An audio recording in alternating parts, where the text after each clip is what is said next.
Well, good morning, everyone, and welcome on a smoky day here in Muskoka Lakes. Welcome to Port Carling, and welcome to everybody in the room today. I'd like to call today's meeting to order. It is currently 9:01 a.m.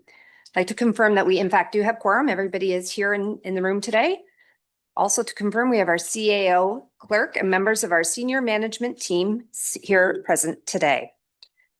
I'd like to continue to advise the public that you can provide input on our agenda at the following email address: tmlpubliccomment@muskokalakes.ca. As for today, none were received. Reminder that today's meeting is being live streamed and recorded on the Township of Muskoka Lakes website and YouTube channel. By participating in the open public meeting today, you are consenting to your image, voice, and comments being recorded and posted online. I would like to advise that we did receive a supplementary agenda to add and delete the following.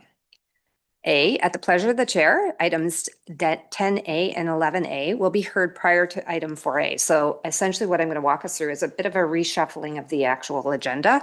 So 4A is our invited presentation. Glenn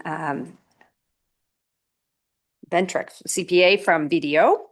Item 7A is Public Works, the report from the Manager of Public Works, location study, a presentation was added.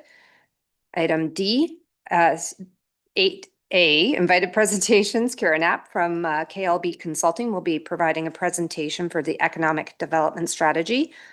And 10A, we are replacing Mr. Driscoll with Colleen Kennedy, who is a board member of Safe Quiet Lakes.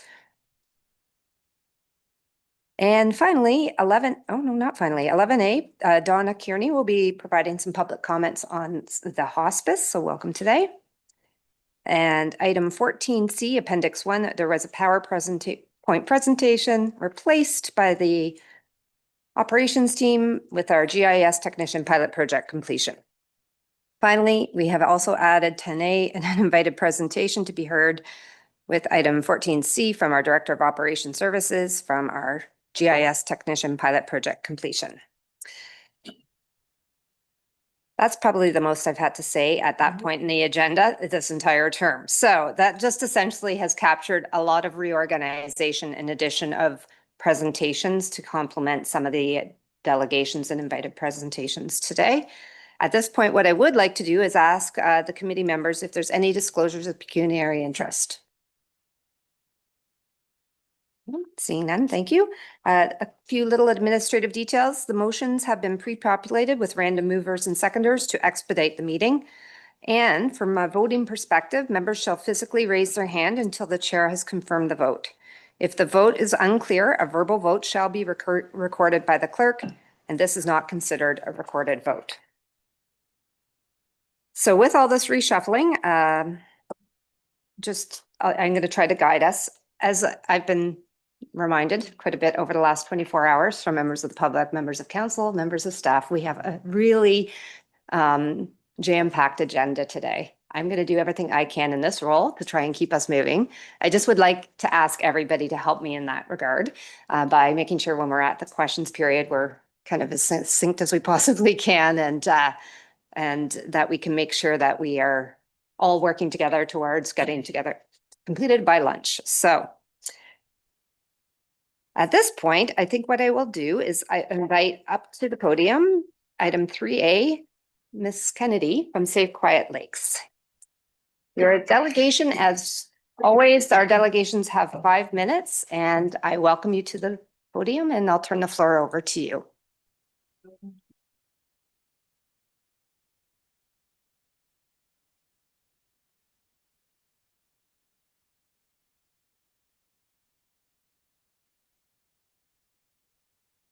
There. Yes, there you go. Thank you. Thank you so much, Chair and Council and members of the Council. My name is Colleen Kennedy. I am a cottager just down on Mirror Lake. I learned to swim on Hannah Beach.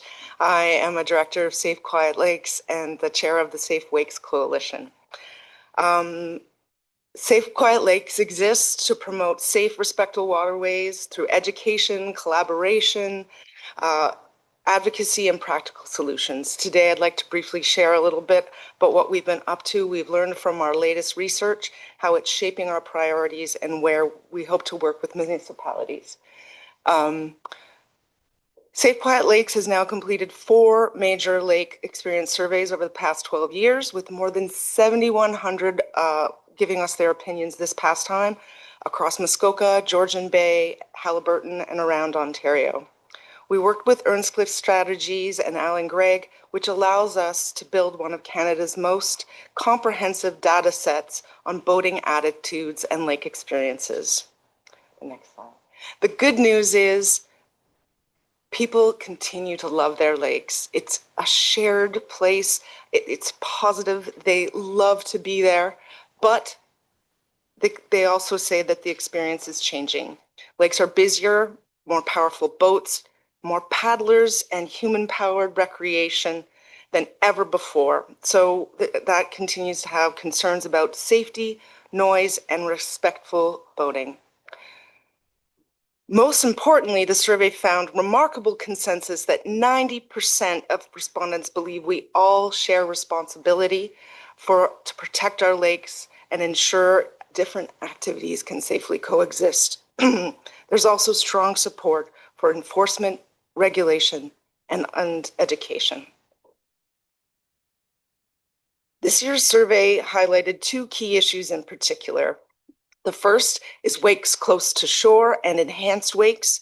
Nearly 7 in 10 respondents told us they believe, you need to be on slide 11, sorry, I'm gonna go through this fast. If you need to go through the presentation at any point.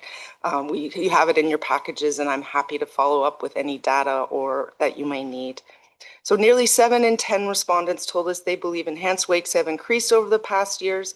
They expressed concerns about shoreline erosion, fish, habitat, docks, and most importantly, the safety of paddlers, swimmers, and other lake users. The second main issue was personal watercraft. Respondents identified that PWCs, particularly when operators do not follow the rules of the road, as one of their leading safety concerns. That tells us education and awareness around responsible PWC operation is becoming more and more important. One thing I want to emphasize is that Safe Wakes doesn't simply identify problems, we focus on practical solutions. So this summer we're launching our Better Wake Zones. Next one. So working with the Safe Wakes Coalition, alongside scientists, municipalities, lake associations, we've developed science-based recommendations for wake enhanced activities. Our guidance is simple: go to the Better Wake Zones. Those are wake enhanced activities should take place 250 meters from shores, docks, or other structures in 9-meter depth of water to help the bottoms, and in a place where there's enough space for a quality run. So that is our recommendations that we're coming out this summer. We have educational materials, and it's designed to protect fish habitat and shorelines, improve water safety for everyone. It's not about restricting recreation. I think we should do on next one. Next one. That's the emerging issues on enhanced lakes. And next one. This, and the next one.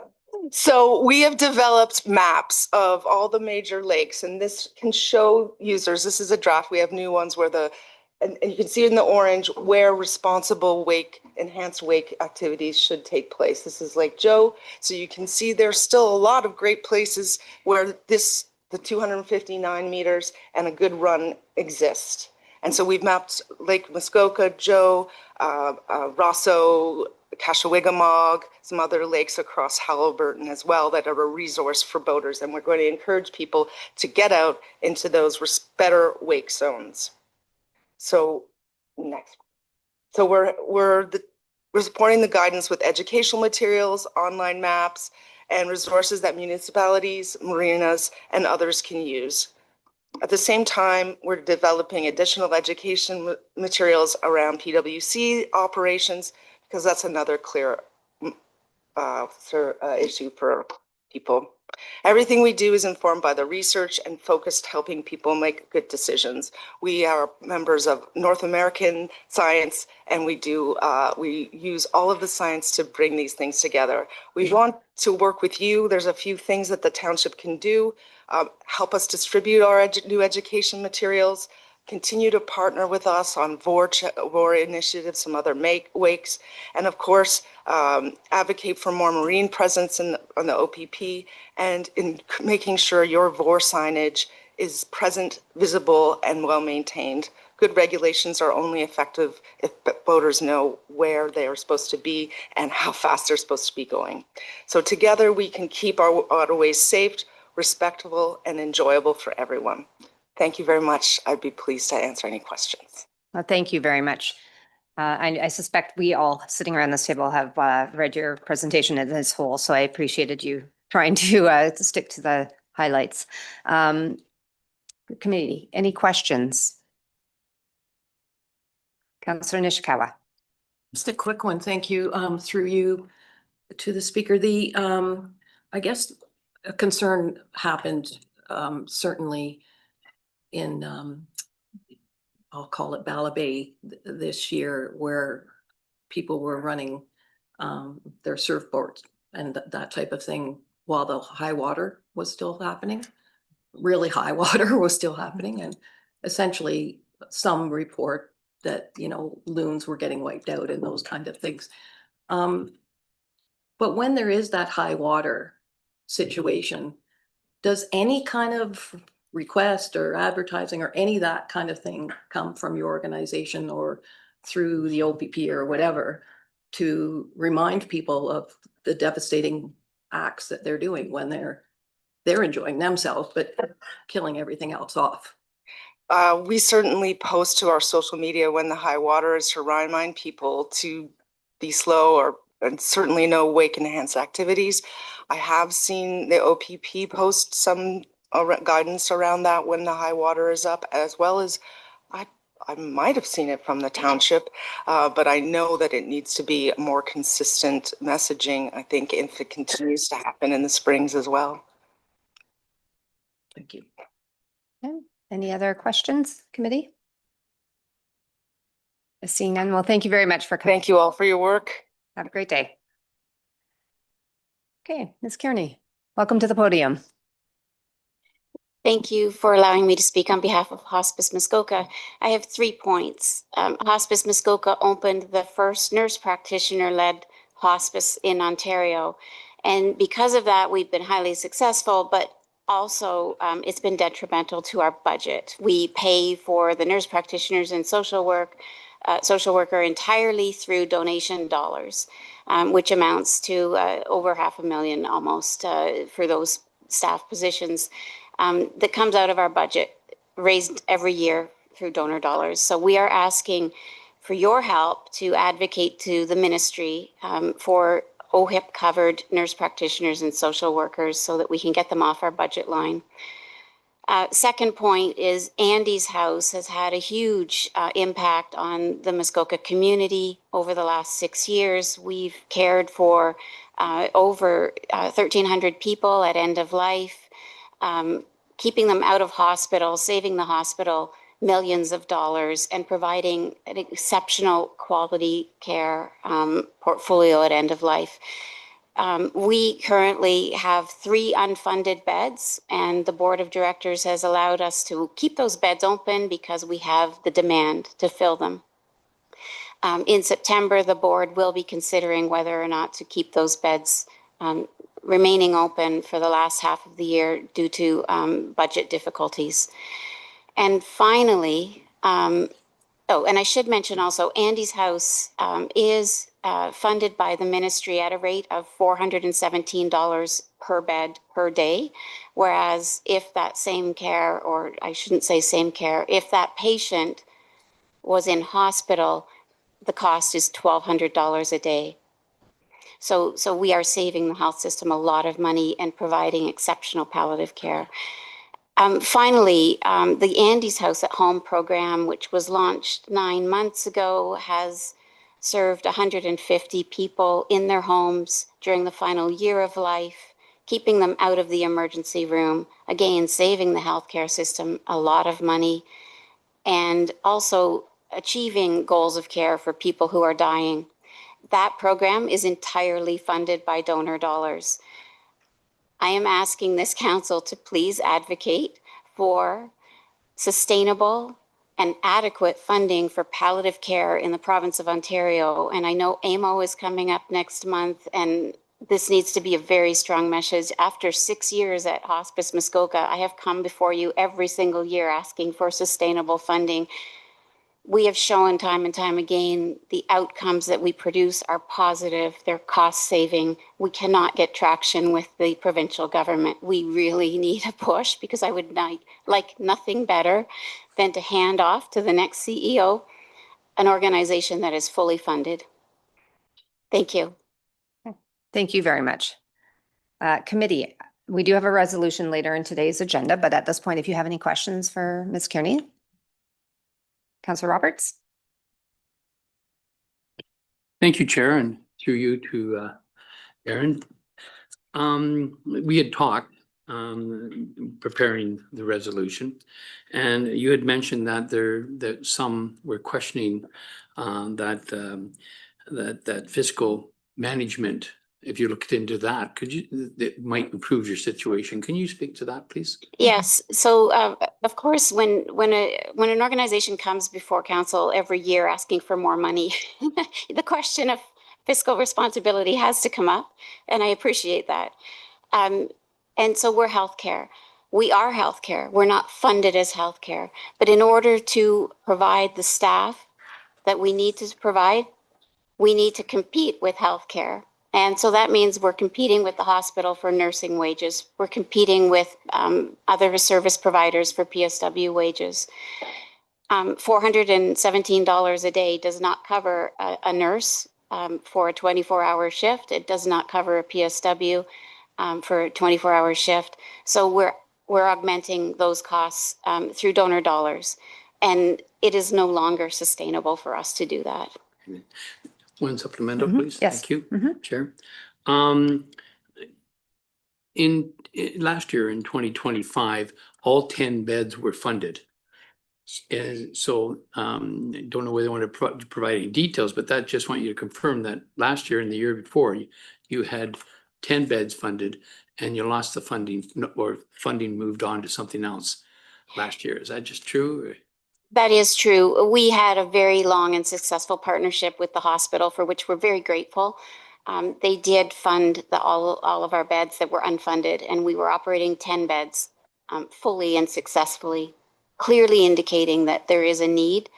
That is why the board has said, let's keep those beds open, because we want to clear wait lists. People who are dying should not be on a wait list. They don't have time to wait.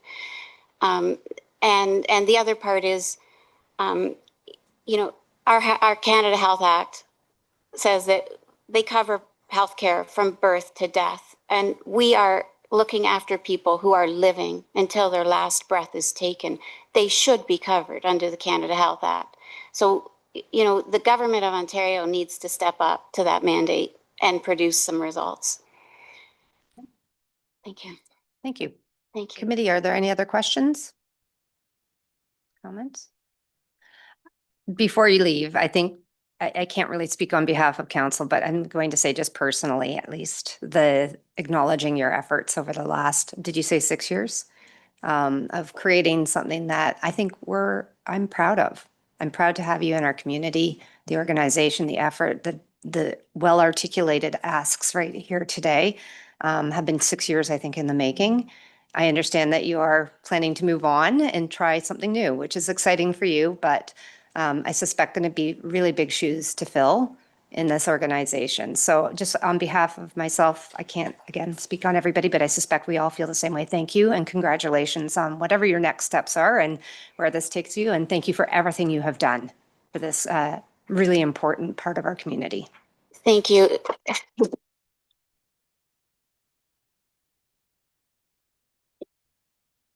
And I just have to say, it's been my greatest honor to work with the team we have. Hospice Muskoka is strong and it will thrive because we've got a strong team that's committed to this purpose. So thank you for your ongoing support. Thanks. And we are now moving on to item 4A, and I believe Director Donaldson, I'm going to turn the mic over to you, I think, for the next couple things.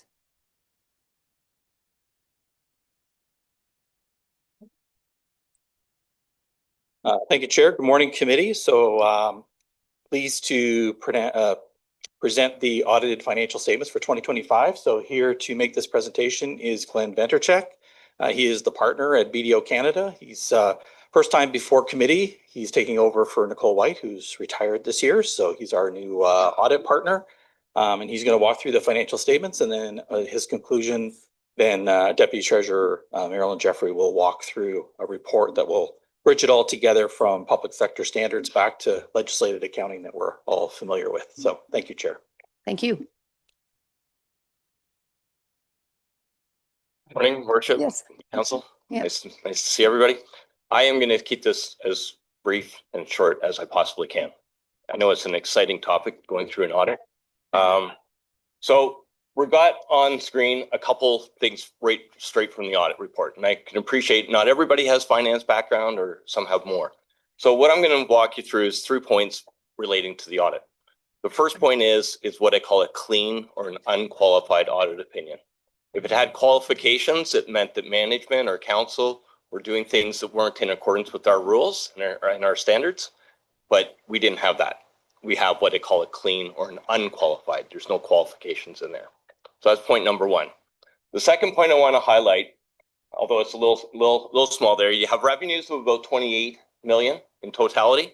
That's up from about 2.1 million more than last year, mainly in property taxes and user fees. Your expenses are up from 22.5 to 24.6 million in totality. So it's also similarly up $2.1 million. So your revenues are up 2.1. Your expenses are also up 2.1. I would say from a highlight standpoint, probably the biggest increase is in transportation services. So and it's been budgeted to be in that area as well. So I wanted to highlight that most of the other expenses are very similar year over year, but transportation services had a little bit more. So to bring that together, you have a surplus from an accounting standpoint of $4 million, same as prior year. You now have an $89 million surplus. From day one, from the organization when it got started to now, the surplus is all the excess of revenues over expenses. You now have a surplus of $89.6 million. Doesn't mean you can spend it, okay? But it just means that that's what it's accumulating. So now what we're going to do is we're going to go back one page. And this shows what assets the organization has, the municipality, what debts it has, what its net financial assets, so after you pay off your bills. So in totality, you have about $10 million in what I call net financial assets, meaning you've got assets, liquid assets like cash, receivables, they'll convert into cash. Subtract from that the debts that are owed, you have $10 million. It's net financial assets. I have been in front of many councils before where they're actually in a net financial debt, because in those liabilities, especially for growing communities, they have the debt for the tangible capital assets, but the capital asset goes below the line for bridges and roads and those types of things. So I do want to highlight, you are still showing a net financial asset, because people always ask, are we doing good? Are we doing bad? Are we ahead? Are we behind? Where are we at? So in showing that you do have a net financial asset and it has grown to $10 million, that's positive, okay? Doesn't mean you can spend it all, though. I will qualify that.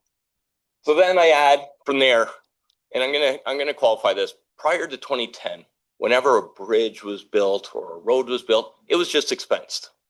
But come 2010, you have to put your assets on the books, all those capital assets. So you now have about $80 million worth of bridges, roads, and those will still depreciate over time. Buildings, there's a bunch of land, but those are capital assets. And so that was kind of a new rule back in 2010. You had to put those on the books. So I do want to highlight, when you add your net financial assets plus your $80 million of tangible, now you have your $90 million of what they call your surplus. So if you're trying to read the statements, that's where I would start from. Look at your revenues, look at your expenses, add them all together from year over year, come back to this page. Okay? I'm going to pause before I go on to a couple graphs and some other reports. Are there any questions? Thank you. Committee, are there any questions? We try. Yeah, I would like to compliment you. I think you did a nice job of summarizing the highlights there. So it doesn't look, because of that we have any questions. So I'll turn it back to you to take us through the next part. The rest of that behind those pages, they're what we call statutory in nature. They are required disclosures to get that clean audit opinion. Things like asset retirement obligations and segmented. They're all required. If you can't sleep at night, have a flip of those statements and they will do the job. Now what we're going to do is we're going to go through a couple little graphs. Nice, colorful. So what I do want to highlight in here is you got a line in the bottom of the chart and it says tangible capital asset additions. And I do want to highlight, this is over the last 5 years. So last year there was $9 million of tangible capital assets for roads and buildings. Prior year, 10 million. 2023, there was 9 million. So you've had some, what I call fairly decent amounts having to go into those long-term in nature items. Unfortunately, sometimes, people will ask me, well, where are we at? Like, are we doing a good job? Do we have enough in surpluses and reserves? And this is the next evolution. So from 2010, you had to put your assets on the books. The evolution was, okay, so you have this capital asset plan management system. Management has to kind of outline when things are going to expire. And that's the next evolution, is keeping on top of that capital asset plan to make sure that you've got enough to be able to cover those ongoing repairs, those maintenance issues. But you can see you have had some tangible capital asset additions the last few years. We're going to go down 2 more slides. And it's going to highlight what I wanted to indicate. So your transportation services has gone up. I'm going to even go back to 2021. It was just under 5 million. Now it's about $8 million. So you can see if that's a line item that I can see that's been creeping or doing things, and that's fine. You're allowed to do that. I just wanted to highlight.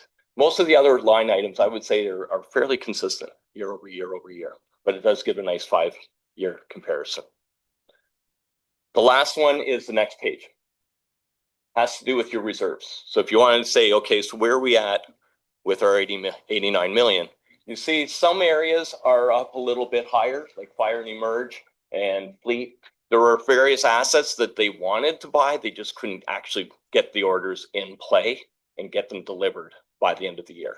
They will come into play in 2026. So those reserves will get drawn down as those items are purchased. But you can see even in the roads, the last item, you have been slowly easing into that. And I believe my understanding is you're going to have a further presentation on this. So I won't harp on that. So that's questions on the graphs. Is there anything else, if you've had a chance to review, did you want to go through anything else? Okay. Committee, are there any other questions at this point? Last item. Yep. I'm trying to keep it Oh, brief. no, you're doing a great job. Thank you. So there's a nice, I don't know, well, 25 pages, nice, colorful. There's only 2 points I want to highlight. In order for us to actually issue our audit opinion, because right now it's just some draft, we need the statements approved. Eventually we get what we call a representation letter from management back to us to say, yeah, there's nothing else, no subsequent events, no legal issues, no anything else. We get that signed, that rep letter, we confirm our legal items with the lawyers, and we're ready to go. So we've had full cooperation from management. They've answered questions. They've given us full access to everything we need to do. So we're basically there. The last one I want to highlight is we are having some accounting standards changing, not next year, not in 26 years ends, but in 2027. So what I just showed you through on that assets, liabilities, that's going to look a little different in 2027. Again, it's not something you have to be prepared for, but we are seeing people trying to get their accounting systems in line to be able to be ready for 2027, because you can't wait till then to just all of a sudden flick the switch and say, yeah, we're ready to go. So it will take a little bit of work by management. Okay, So I'll leave it at that. well, thank you very much. Committee, are there any questions? I'm not seeing any. What I'll ask, I think staff will be coming up and walking us through a report. Maybe if there's another question coming out of that, if you're still I'll here. handle it. Thank you. No worries. And thank you very much. That was very well done. It was at a very high level and it helped us kind of see the story. So thank you. As long as that's what you can get out of it. Perfect. Well, Thank you. I think we did. Thank you.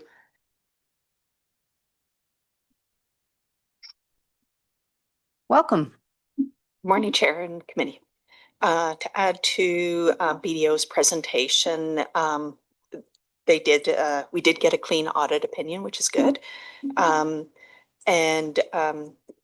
Section 294.1 of the Municipal Act says the statements have to be in accordance with general accepted accounting principles as recommended by the Public Sector Accounting Board.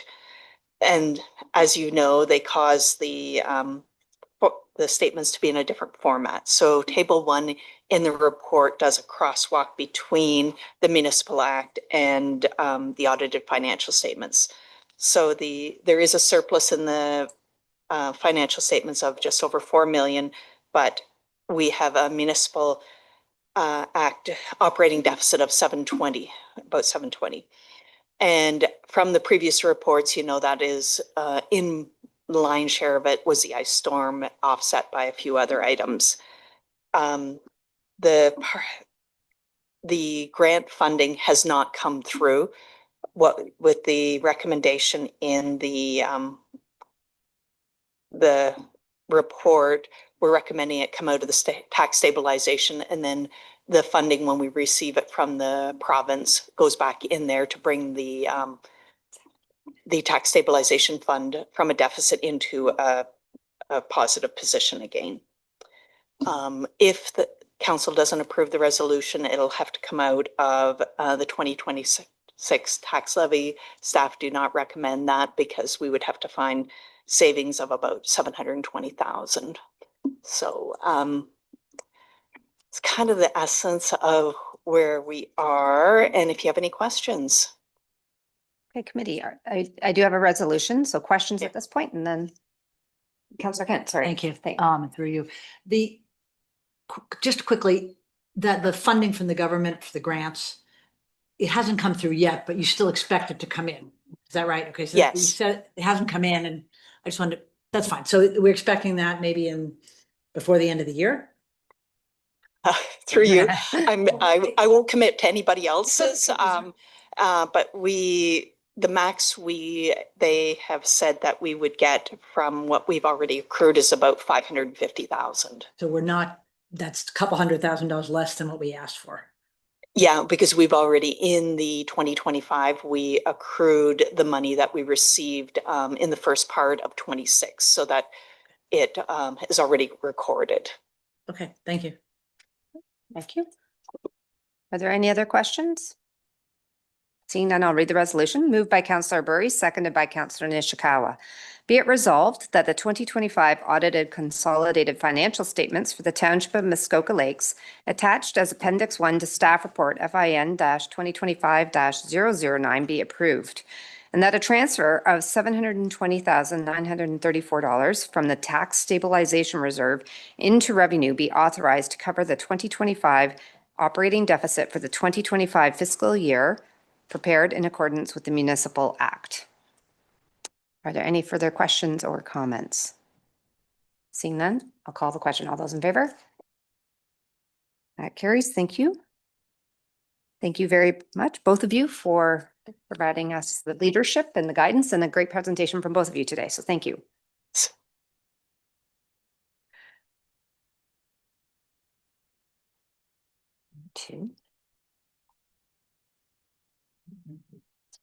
Mr. Sapko, are you coming up? And on item 6A and 7A.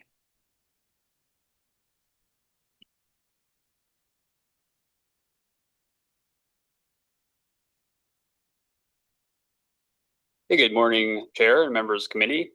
Today we do have Matt McLean from KMPG with us, available virtually with us today to be available for questions following a brief presentation that I have.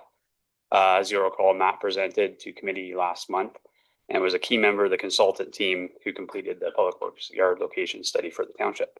So welcome back to committee today, Matt. So with that, I'm happy to present to you today a summary of the final Public Works Yard location study and accompanying staff report. This presentation will review the study objectives and findings and summarize and evaluate the options presented in the study, as well as provide some discussion on the recommendations that are contained within the staff report. Next slide, please. The stated objectives of the study were to optimize operations, improve service quality, align services to community needs, optimize resource management, and highlight facility requirements. Next slide, please. The study included an evaluation of all 3 operation yards, including how equipment is utilized, reviewing facility condition, information, staffing, and workplace requirements, projecting future growth and operational needs, as well as examining long-term optimization opportunities. The objective was simply not to determine whether the existing buildings require renovation, but whether the overall public works system is appropriately configured to support the current and future service delivery. However, it is important to note that the study did not include a detailed winter maintenance optimization study and focused largely upon operational efficiency as it relates to facility operations. Next slide, please.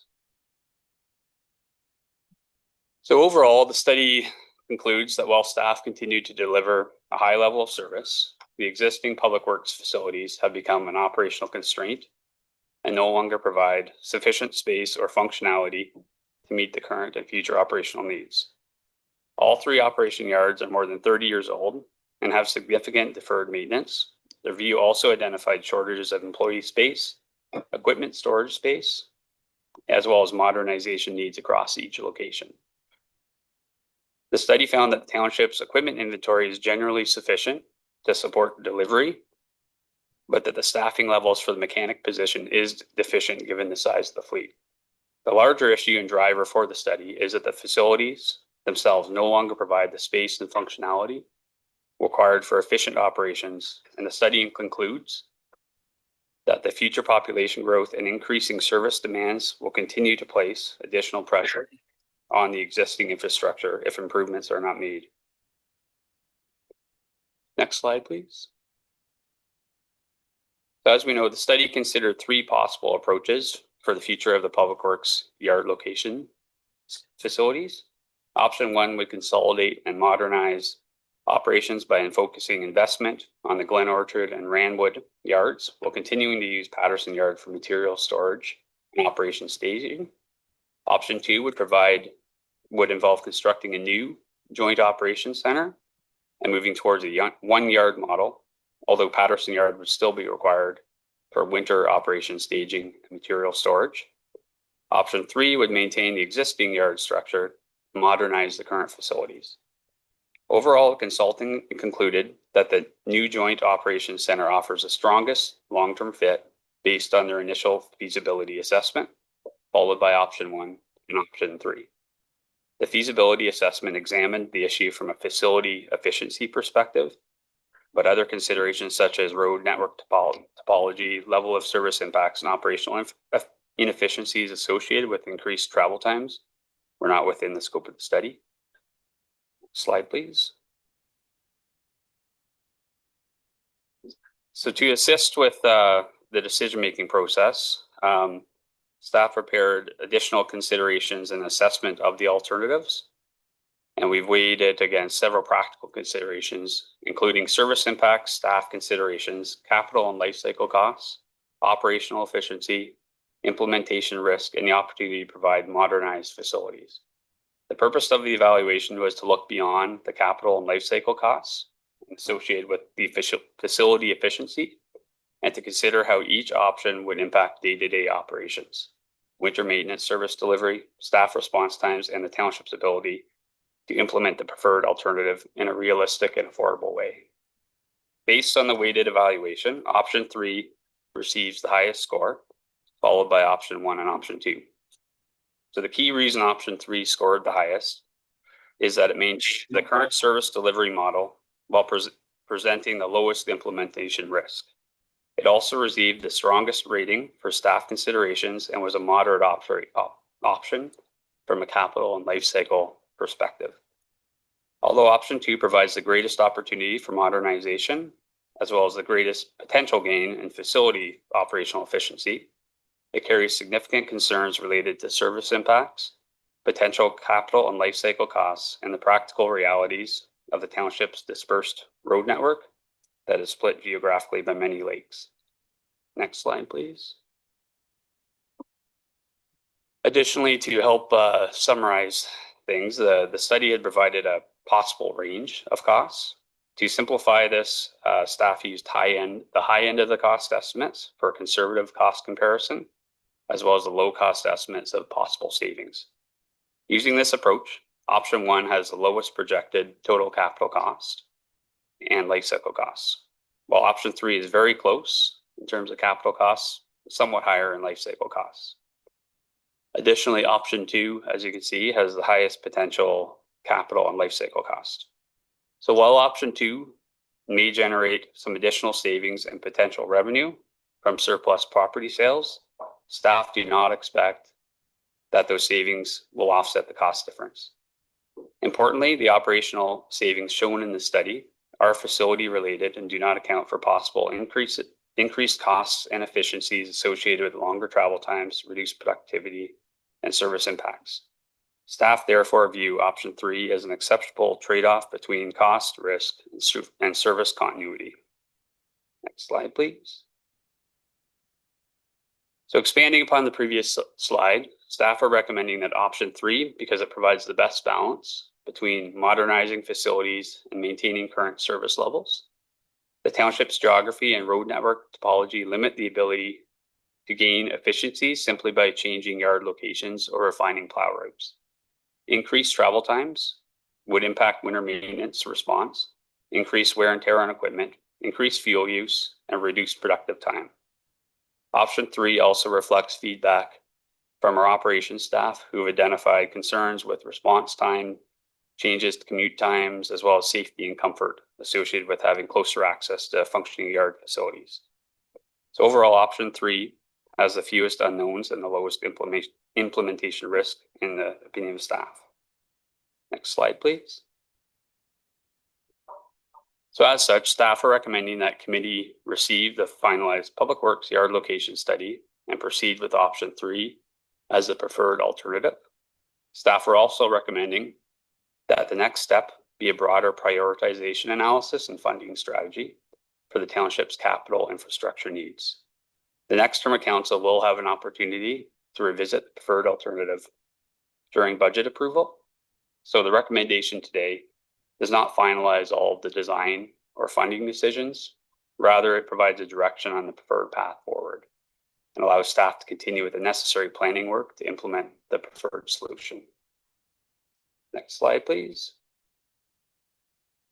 And so with that, township staff and consultant staff are here to answer any questions the committee may have.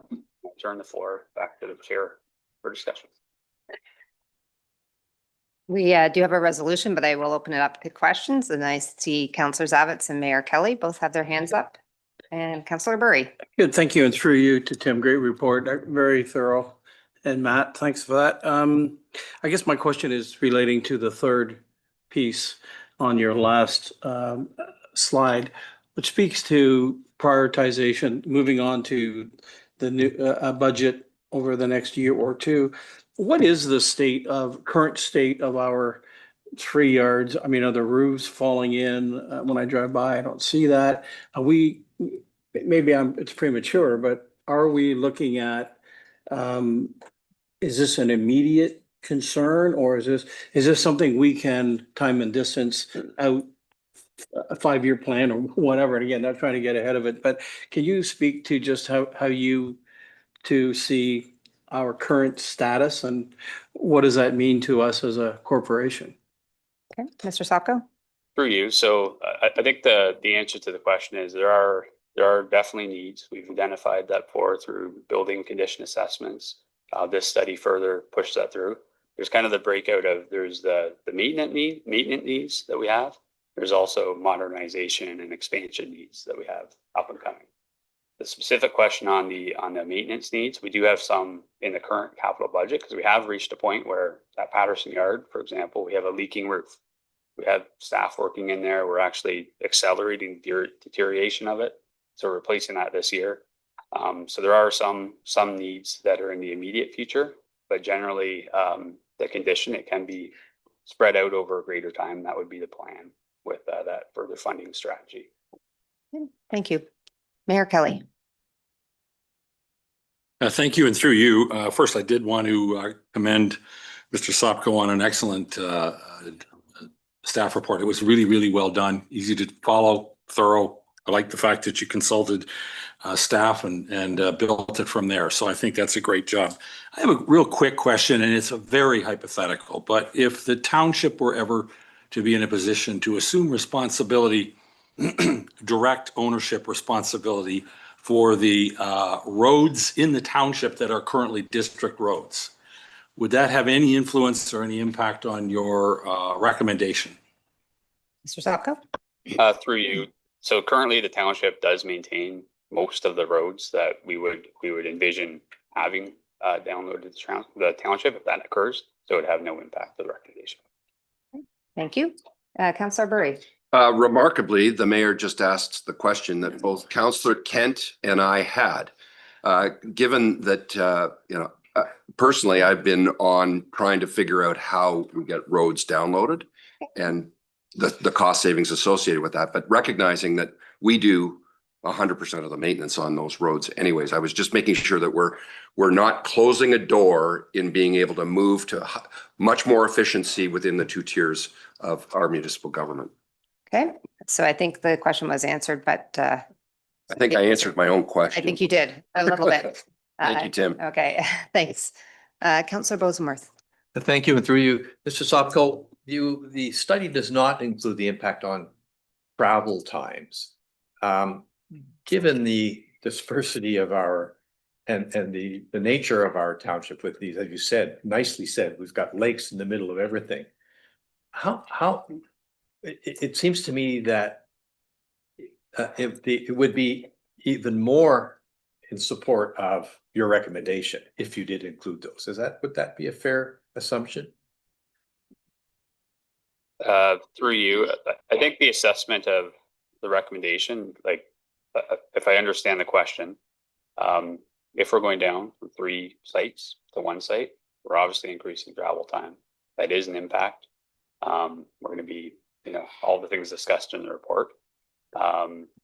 With it not included, I think that the focus of the study is more on if you go from 3 sites to 1 site, like very obviously you're going to save facility costs. There's heat, there's insurance, there's all of those fixed costs that you have associated with facilities. That's primarily what the study focused on in terms of the savings and efficiencies it presented. Whereas the increased travel time and that sort of thing was not within the scope. Okay, thank you. Councillor Nishikawa. Thank you. Just through you quickly, is there a program? Sorry, I'm not sure who's going to be able to answer. I'm assuming we have a program in place that we're trying to reduce our transportation costs. And with that, I'm saying with equipment purchases, are we looking at electric or any of those kind of conversations? Okay, Mr. Sopko. So it's definitely a discussion that is happening. It's on staff's radar very much so. I'd suggest that a lot of this discussion in the report, when we're talking about plowing snow, the heavy duty trucks, unfortunately there's not a solution available that isn't fossil fuel related, but definitely we're looking at for other types of vehicles like the vehicle stationed out here for building inspection, that sort of thing. We're working out a plan on that and implementing some of the recommendations of other studies as well. Yeah. So let me read the resolution, and then if there's other questions, that then comment too. Moved by Councillor McIntyre, seconded by Councillor Bosenworth. Be it resolved that committee received the Public Works Yard Location Study attached as Appendix 1 to report OPS-2026-024, and that committee recommend proceeding with option 3, modernize existing facility as the preferred alternative, and that staff be directed to complete a prioritization analysis and funding strategy with respect to the township's capital infrastructure needs, and request the mayor-elect include the analysis as part of the 2027 budget process. Are there any further questions or comments? Okay, seeing none, I'll call the question. All those in favor? Great, thank you. Mr. Sopko, I'm going to echo Mayor Kelly's comments. Fantastic job leading us through this. Very well articulated presentation and helping us understand the thought process and the rationale and behind your recommendation. So thank you. Thank you. I think we have one more invited presentation. So I think the committee, we will do our next invited presentation staff report, and then we will have a break after that, okay? Mr. Cox, welcome. Thank you, Madam Chair. Good morning, members of committee. It's my pleasure this morning to introduce Kira Knapp-Lamborn from KLB Consulting. As committee will recall, Kira and her team at KLB have been working with township staff over the last 6 months to develop our new economic development strategy, which will take us through until 2030. Kira is here this morning to walk us through what's contained in the strategy and provide a summary for committee's consideration. And then Kira and I would be happy to answer any questions that committee may have. Thank you. Welcome. Thank you. Good morning, Your Worship, members of council. I'm super thrilled to be here. It's been a really wonderful couple of months working with the township, both the staff and the community, and yourselves. This was my favorite economic development plan I've written in my career. So that's, and I've written a lot. And I think that that's because very early on, we were able to identify some distinct needs and then find a path forward that we think will be super impactful in the community and address some of the challenges that you have. So I'm happy to walk you through the plan today and encourage any questions. Really, this presentation is meant to provide sort of a concise summary of the context behind the strategy, a summary of it, some of the key strategic priorities, and several of the high impact action items that I think we should focus on sort of moving forward, and high priority items, or you folks should focus on. And really the intent of the strategy, and this came overwhelmingly through the consultation process that we did, conversations with yourselves and the community, is to not only support a strong and stable and sustainable local economy, but really protecting the character of the communities, the environment, and again, that sense of community that makes the Township of Muskoka Lake so special. Go to the next slide, please. So the purpose at its core, the strategy is really about, again, supporting that strong, stable economy that's sustainable, that's regenerative, and recognizing that economic development in Muskoka Lakes has to respond to real local problems and constraints, but also stay aligned with the priorities of the community. So the purpose really wasn't to pursue growth at all costs. We wanted to support the folks that lived and worked in the community, to strengthen the resilience of the community economically, and ensure that the economic development priorities and actions reflected the needs and values of the township. Next slide, please.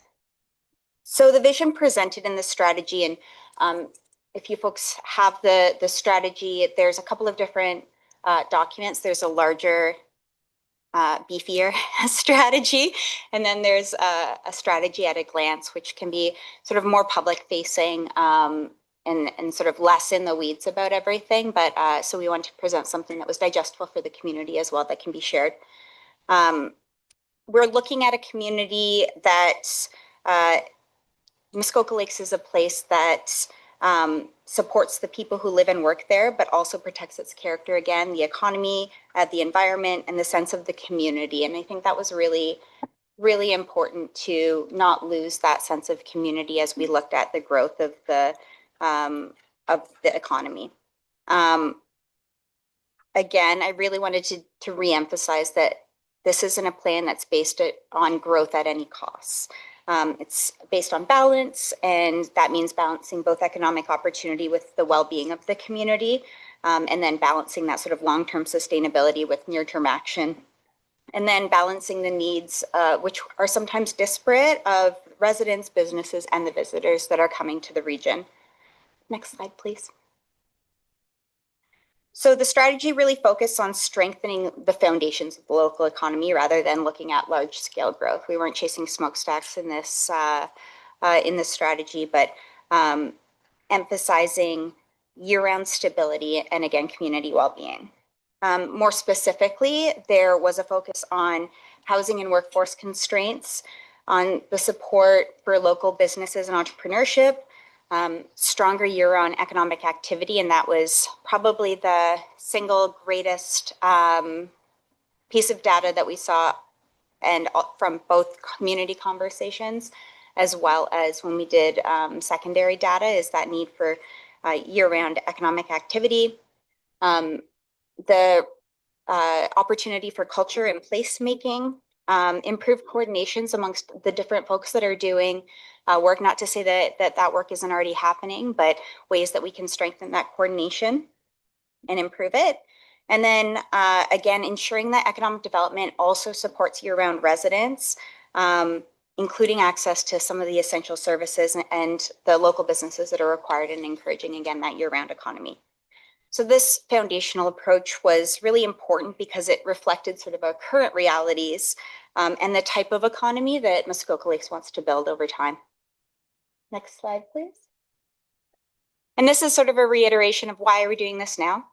And when I first presented the strategy, this question was asked, and I think that it's important to underscore that it comes at an important time. So there's increasing pressure around limited housing availability, rising costs, workforce shortages across some key sectors, a very high seasonal economy, as you are all aware, and infrastructure and service capacity constraints.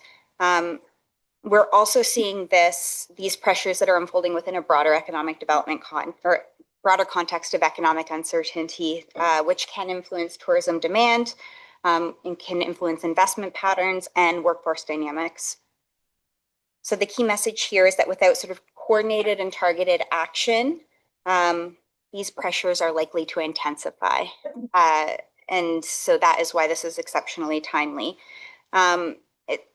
If these pressures intensify, it'll make it more difficult for businesses to operate, more difficult for workers to live locally, and more difficult for the township to support that year-round economy.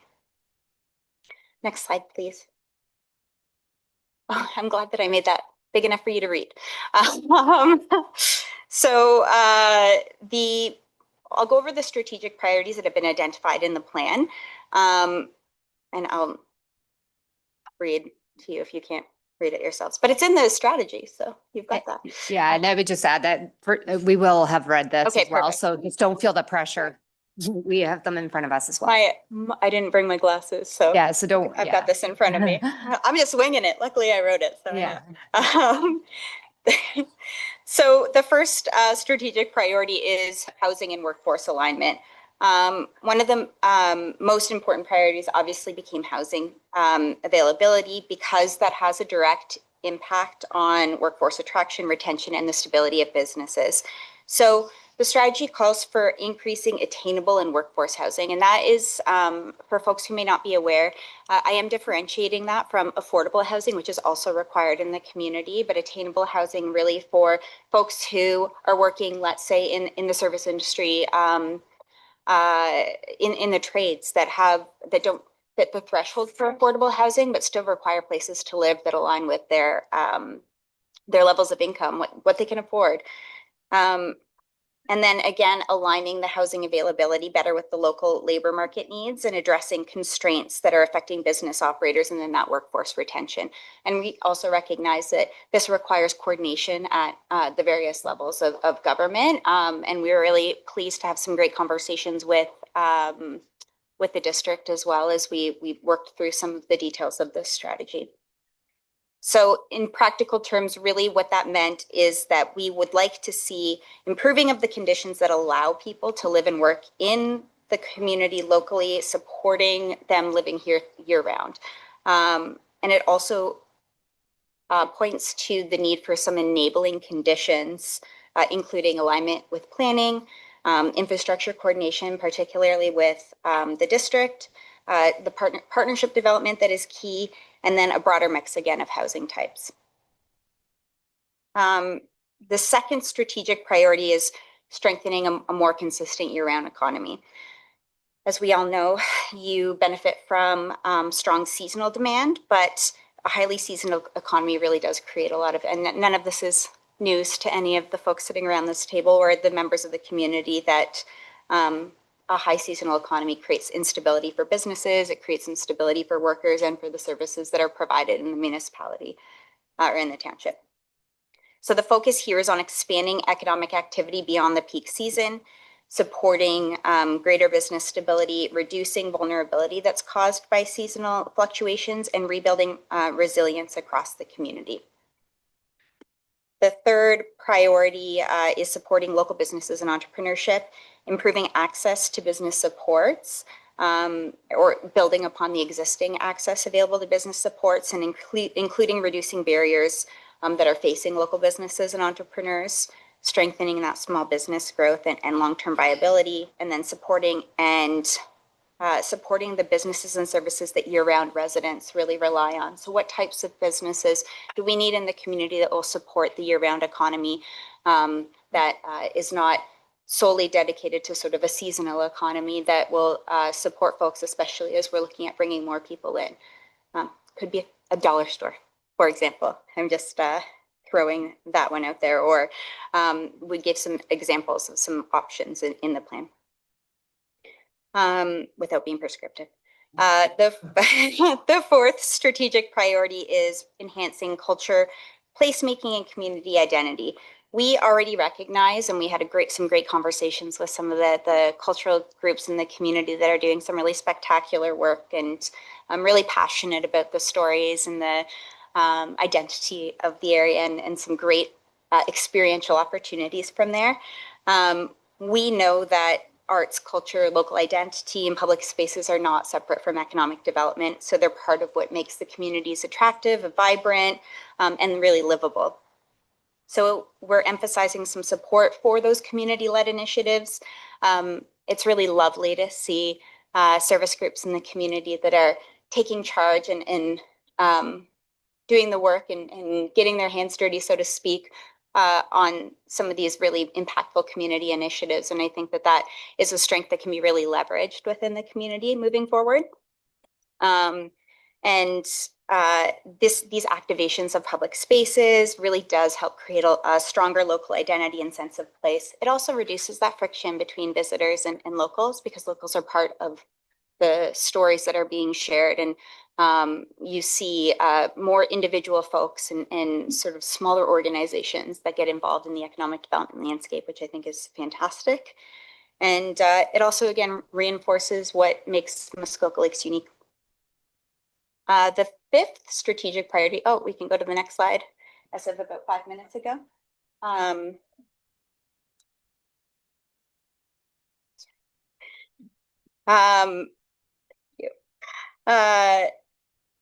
The fifth strategic priority, again, is coordination. Thank you so much.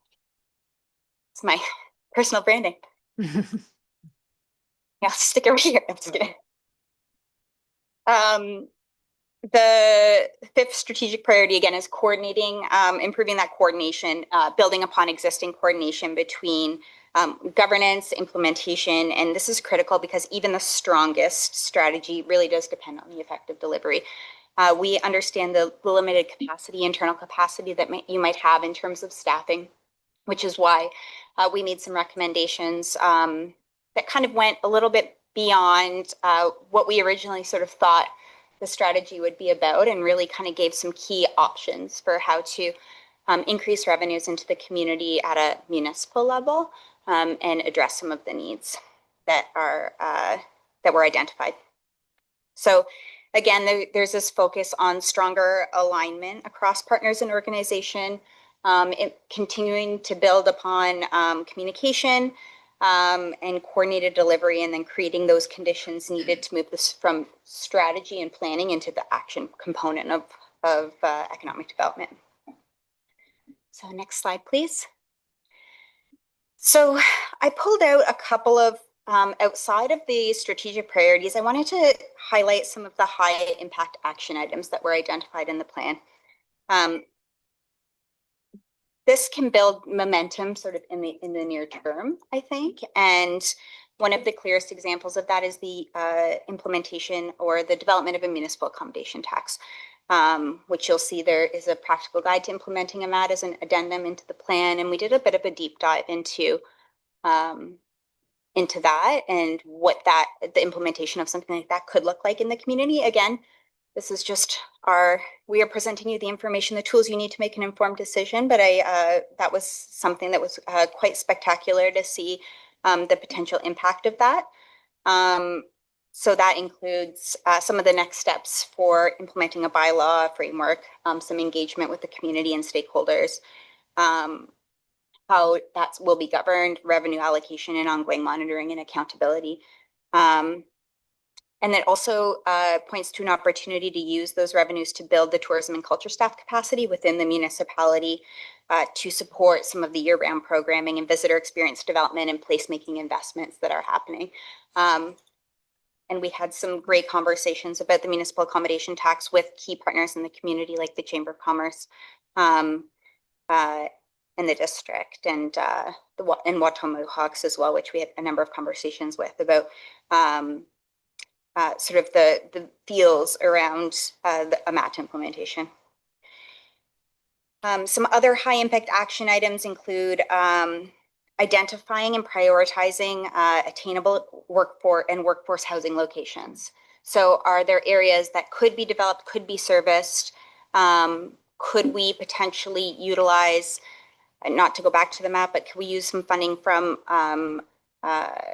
new revenue sources to help prepare specific areas in the community for attainable housing, and how do we work with the district on that? And then again, aligning some of those infrastructure planning needs with housing opportunities, some funding applications that could be potential fits for infrastructure. And then looking at a coordinated one-window business navigation approach. So who do people, when they're looking at opening up a business in the community, when they have questions, having one coordinated person that can navigate all of the systems, be that business concierge. And that's already starting to happen, but something a little bit more coordinated, and that all the partners in the community who have intersects with the business community, that there is that sort of clear understanding from everybody on how that would look. I think another piece would be looking at the potential of developing CIP streams that specifically support tourism, culture, placemaking, year-round activity based on some of the recommendations in this strategy. I know that there already are some in the CIP, and I think some of the work that's been done over the last couple of months to expand that area is a really great foundational piece for that. And then establishing some internal tracking and reporting systems so that they can be reported back. So some of the, and that's pretty standard across economic development strategies, is how do we measure the success of the implementation of some of these plans. So you can change to the next slide, please. So what, if this plan is successful, if the implementation is successful, what is this going to look like by 2031? Let's just skip there. We're all sitting here in 2031. And okay, you might be watching from your dock after retirement. But we are looking at an increased supply of attainable and workforce housing, a more consistent year-round economy. And really that's I found the year-round economy piece really compelling as we were looking into that, because it really does look at, do we need, are we going to have a different visitor profile for folks that are coming in the summer and the folks that we're attracting for shoulder and winter season tourism? I know myself, if I was cottaging in somewhere warm in the summer, I might want to leave and go somewhere warm in the winter. So it might not be the same group of folks that we're attracting. And so what does that look like as we move forward? And then stronger support for and growth for local businesses through some of the mechanisms that we've identified in the plan. Expanded arts, culture, and placemaking initiatives, and then improved access to some of the essential services and amenities for year-round residents. So I think you can move to the next slide, please. I just wanted to reiterate again that this strategy is about strengthening the foundations of Muskoka Lakes' economy. It responds to housing, it responds to workforce, seasonality, and service pressures that really are affecting the long-term resilience of the community, but supports a balanced approach that protects community character and improves economic stability and well-being. And the opportunity that you have in front of you now is to translate the strategy into coordinated action, prioritize some of those high-impact implementation items, and build momentum around some of the initiatives that can make the greatest difference over this period. So thank you, everybody, for your contribution to this plan. And I hope that this isn't the last time I'm standing in front of all of you, and get to see you all again at some point in time. Thank you. Okay, thank you. Committee, I do have a resolution, but before I get to that, are there any questions? Mayor Kelly. Well, thank you. And through you, just one quick question. Your outreach to stakeholders and other interested parties was generally made, I think, between January and April, if I remember correctly. Are you comfortable that you got to people who have been operating seasonal businesses here who generally disperse and aren't available or aren't easy to track down necessarily? You got a hold of them somehow and incorporated them into your research? We did, thank you, through you. We did some coordinated outreach specifically to those folks who have seasonality constraints. I think that what was really interesting about the strategy too is the folks who, or the businesses, the types of businesses, the development that we're looking at doing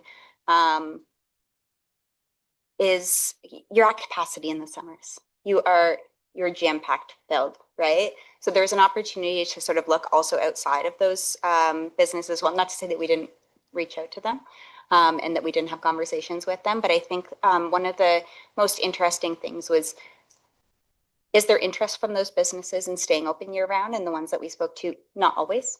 And then if not, then what new types of businesses do we need to develop, or how do we create the conditions with which they would be interested in staying open year-round?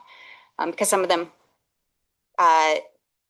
sort of point blank, we were told, you can incentivize the heck out of me and I'm not going to stay open year-round. But some of them are like, okay, like I'm open to what this could look like. Sorry, that's not a very succinct answer to your question. But okay, thank you.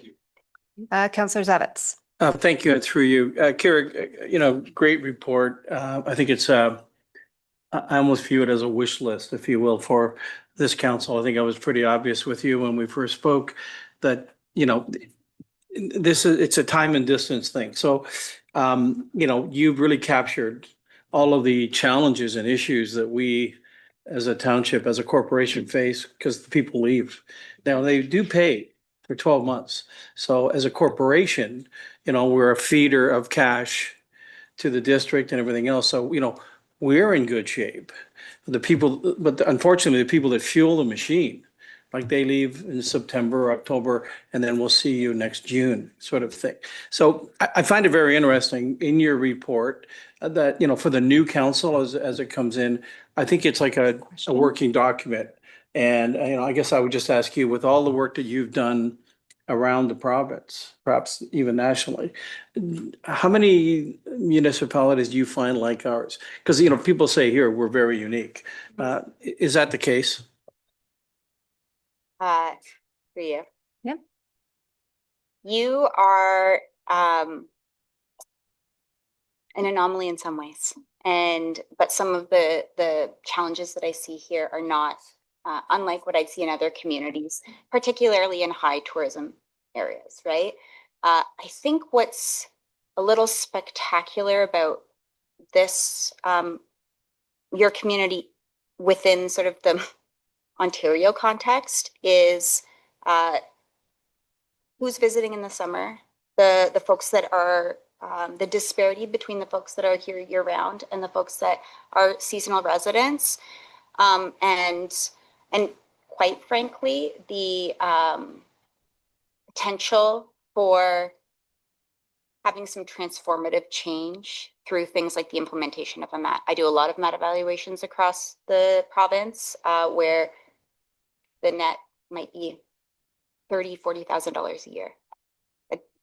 It can make a difference, but some of the opportunities that I see from within your community is truly transformative.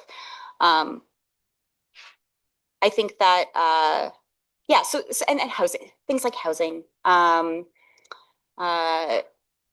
seasonality of the workforce, I think, is also unique-ish. We see communities like Collingwood that experience this as well, or BAM. But I think, yeah, within the end, yeah, yes, yes and no.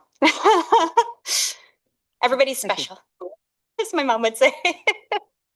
Okay, what I'm going to do, I'm going to read the resolution and then I can open up again for questions or comments. Moved by Councillor Kent, seconded by Councillor Zavitz. Be it resolved that the draft economic development strategy attached as Appendix 2 to report DSES-2026-024 be approved. So are there any other further questions or comments? Okay, I'm not seeing any. All those in favor? That carries. Thank you very much. And again, it seems to be the common theme today. I do want to thank both of you. I know that this has been a project long in the making. It is nice to have something more complete and trying to understand and create a path forward on some of the things that we all know exist here. And I like the idea and the words of transformative change. I think that's interesting. And I also like the fact that we're recognizing that the sense of place here is actually really an important factor into the long-term economic strategy of our township. I think it's something we all cherish, the heritage, the culture, the unique parts of our township. So thank you. And thank you, Mr. Cox, for helping guide us through all of this. With that said, committee, we are going to now take a break. It's 10:20, so let's be back here at 10:35, please. Sorry. Yeah, 10:35. 10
Welcome back, everyone.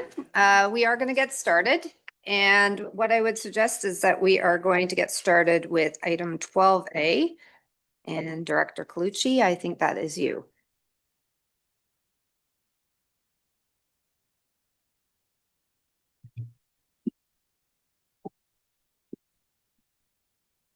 Well, thank you, Madam Chair and committee. So the report before you is an amendment to the parking bylaw 2022-043. So this amendment came about as we found that there are a number of changes required. Number one, to help us lay charges and enforce those charges under the bylaw. As we found some areas of town were signed, but the area was not included in the bylaw. And then there are a few areas that we have added anew to enhance emergency services access, because there have been instances where there were cars parked in those locations that prevented emergency services from accessing the area. So Appendix 3 includes a list of those areas. So you'll see there's 3 definitions there. One is it's currently included in the bylaw and it is signed. And the other is it's not in the current bylaw, but it's signed. And then the other is a new area that needs signage. So anyway, I think that's all I have to say. And if there's any questions, I'm here to answer. Thank you very much. Committee questions. Councillor Nishikawa. Thank you. Through you to the director. I had a couple of concerns, and I'm not sure if I was reading things correctly. So about the sports park, for example, I don't see where, so we have allowed motorhomes to stay there overnight. I'm not sure if they're supposed to be registered or not with the township, but we've allowed that. But I don't see that that's allowed any longer. So through you, so that wasn't allowed. It was in the previous bylaw as well. But I believe that currently, if people are parking their motorhome there, they contact the bylaw department, right, and ask if it's okay. Because I don't know, sorry, if I guess what my concern is that I've never even known how to, like, you just tell people to go park there, for example, like you can park there, but I don't see that we really communicate well enough of how that all works. So we're not taking it away though, I guess is what I'm trying to. Well, like through you. So again, that was already in the bylaw previously, right? Yeah. So that it's not permitted, like overnight parking is not permitted, but we do have people contact us at times that want to utilize it. So, we're not changing that part of the bylaw. It's the same as what it was. So, Supplemental. that concerns me because I was on council when we passed that you were allowed, like specifically that's what it was. And it bothers me that it was never actually changed when it should have been. So I'm still kind of hesitant of what you're saying to me. Well, and through you, so the good news is that in the work plan, we are going to do a more fulsome update of the parking bylaw because there are more changes required to it, which that's in the bylaw department's work plan for next year. So we'll take that on advisement for the next review. Okay, well, why don't I think specific, let me read the resolution because I think it's very specific on what we're approving today, but I think Director Colucci has said this is the broader conversation is planned to happen in the future. Is that correct? Correct. Okay, let me just read the resolution and then I'm going to come back. I saw a couple hands up. Moved by Councillor Edwards, seconded by Councillor McIntyre.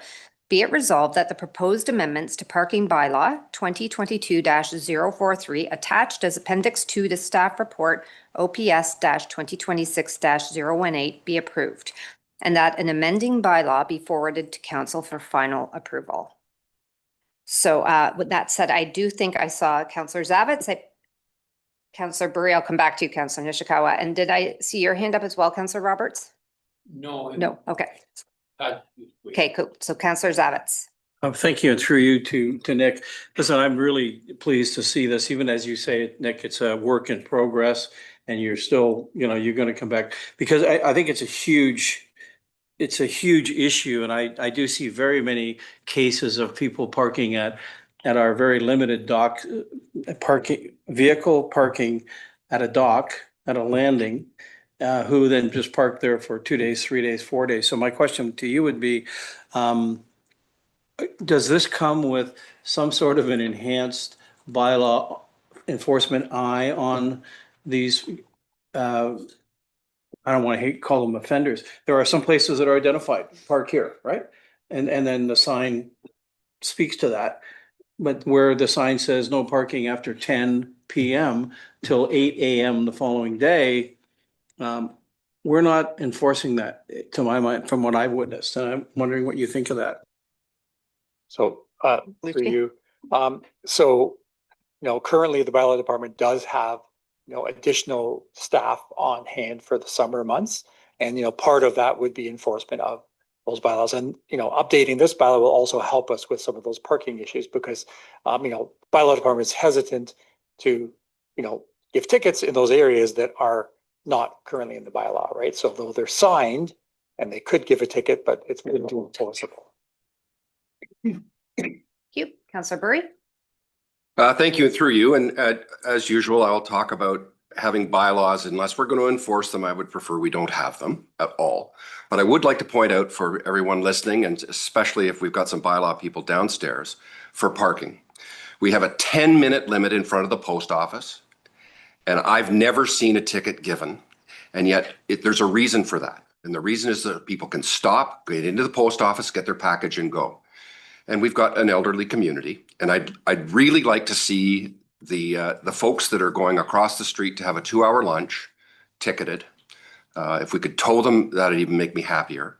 But Okay, so I want to keep us quite focused. I'd like to on keep us these- focused too, on so- this specific resolution that we have before us is simply amendments to try and, I think, improve the ability in many locations that are currently under. Right, but if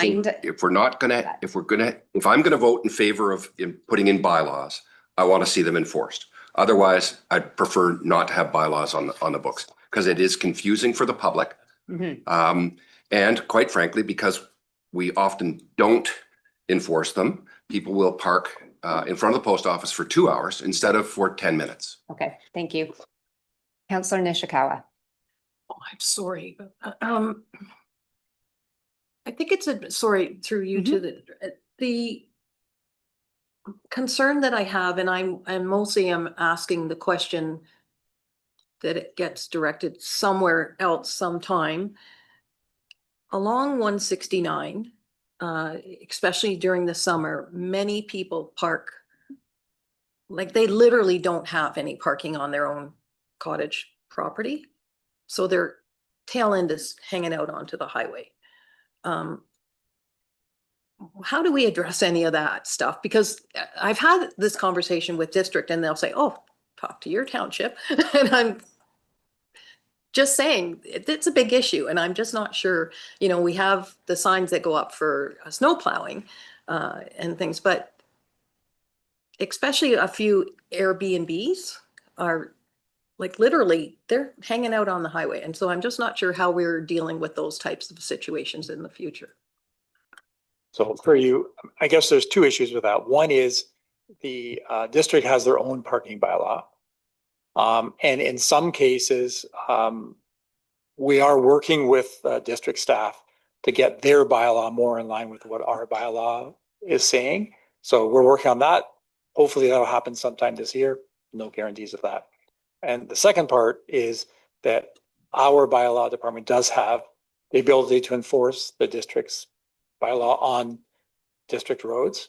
But, we have to know about them, right? So, during the enforcement process, if they happen to see that, they could issue a ticket for that. But, in some cases, it's they're not aware of it. So I would encourage people to, there's an online form they can fill in for bylaw complaints, and you can put that in if there is someone continuously parking across the sidewalk or onto the road.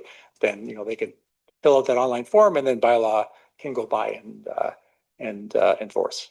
So just because I do want to try and keep us focused, this is simply to amend the current parking bylaw. Hearing a lot of conversation about bylaw enforcement. And just confirmation from our CAO, I believe there is a report on planning tomorrow, is there not, whereby some of these conversations could also happen? Is that correct? I believe there is.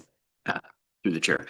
Correct. The matter before you, as you heard from Director Clucci, is largely to address some discrepancies we found in the bylaw with respect to what was in it and what was actually signed on the property. There are some new additions coming from the Emergency Services Department, but that's really the application or the bylaw or the report in front of you currently. Tomorrow, we can certainly discuss at length with bylaw staff present some of the other special projects, bylaw updates that you envision, as well as the activity. I can say they are watching and listening. I can certainly have them come up now, but they do have a report tomorrow. And I would just note to Councillor Berry's comment, just to clarify for committee, I understand from bylaw staff that they do often and regularly do take it in front of the post office. So you may not have directly seen that, but they do. Apparently they do have issued numerous tickets, and they are listening and they hear the concerns, so they will continue that proactive patrol. Okay, so I have read the resolution. I just want to make sure that I offer any other questions or comments on this particular resolution. Seeing none, I'll call the question. All those in favor? Thank you. That is carried.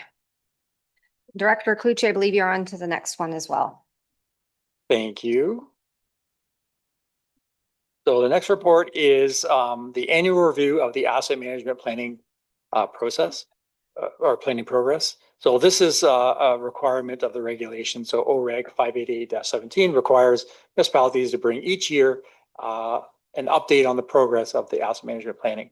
And as you recall, late last year, we approved the levels of service study. So as it was late last year, there's not much change in the level of service, but in the charts there, you can see we have made some improvements. And last year, we actually did updates to our road needs study and to our OSIM study. The road needs study actually is not finalized yet, but we have some of the data for that. So we have sort of addressed some of that in these updates.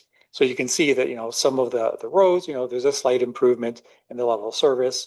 Under technology, there is some improvement in the level of service because there has been some work implemented from the 2026 budget.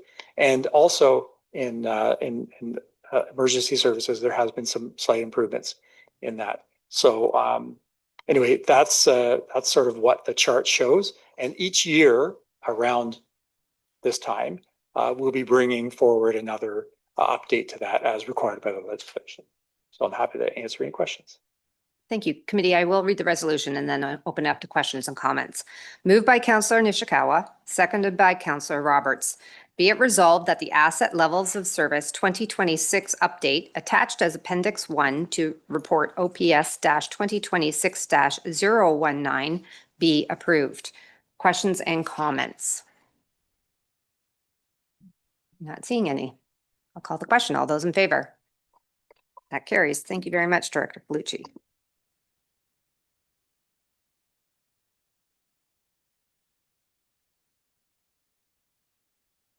You're up again. I'm up again.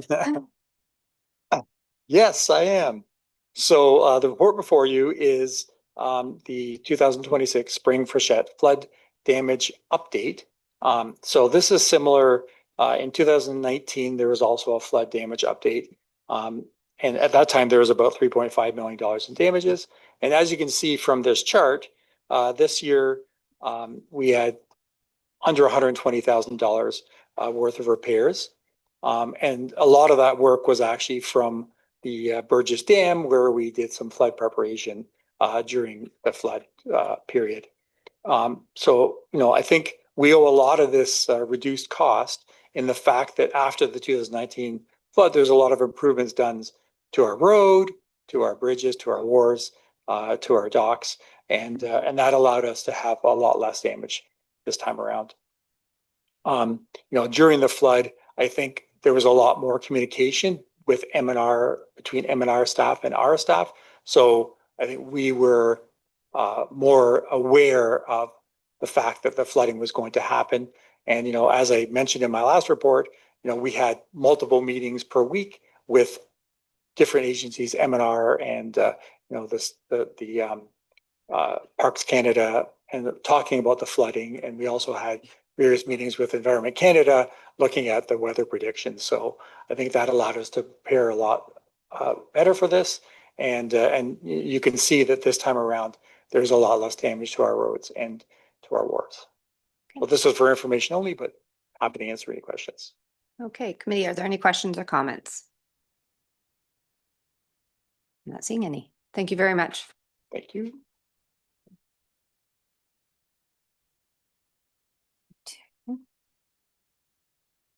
I think it's Mr. Moore at this point. 14A.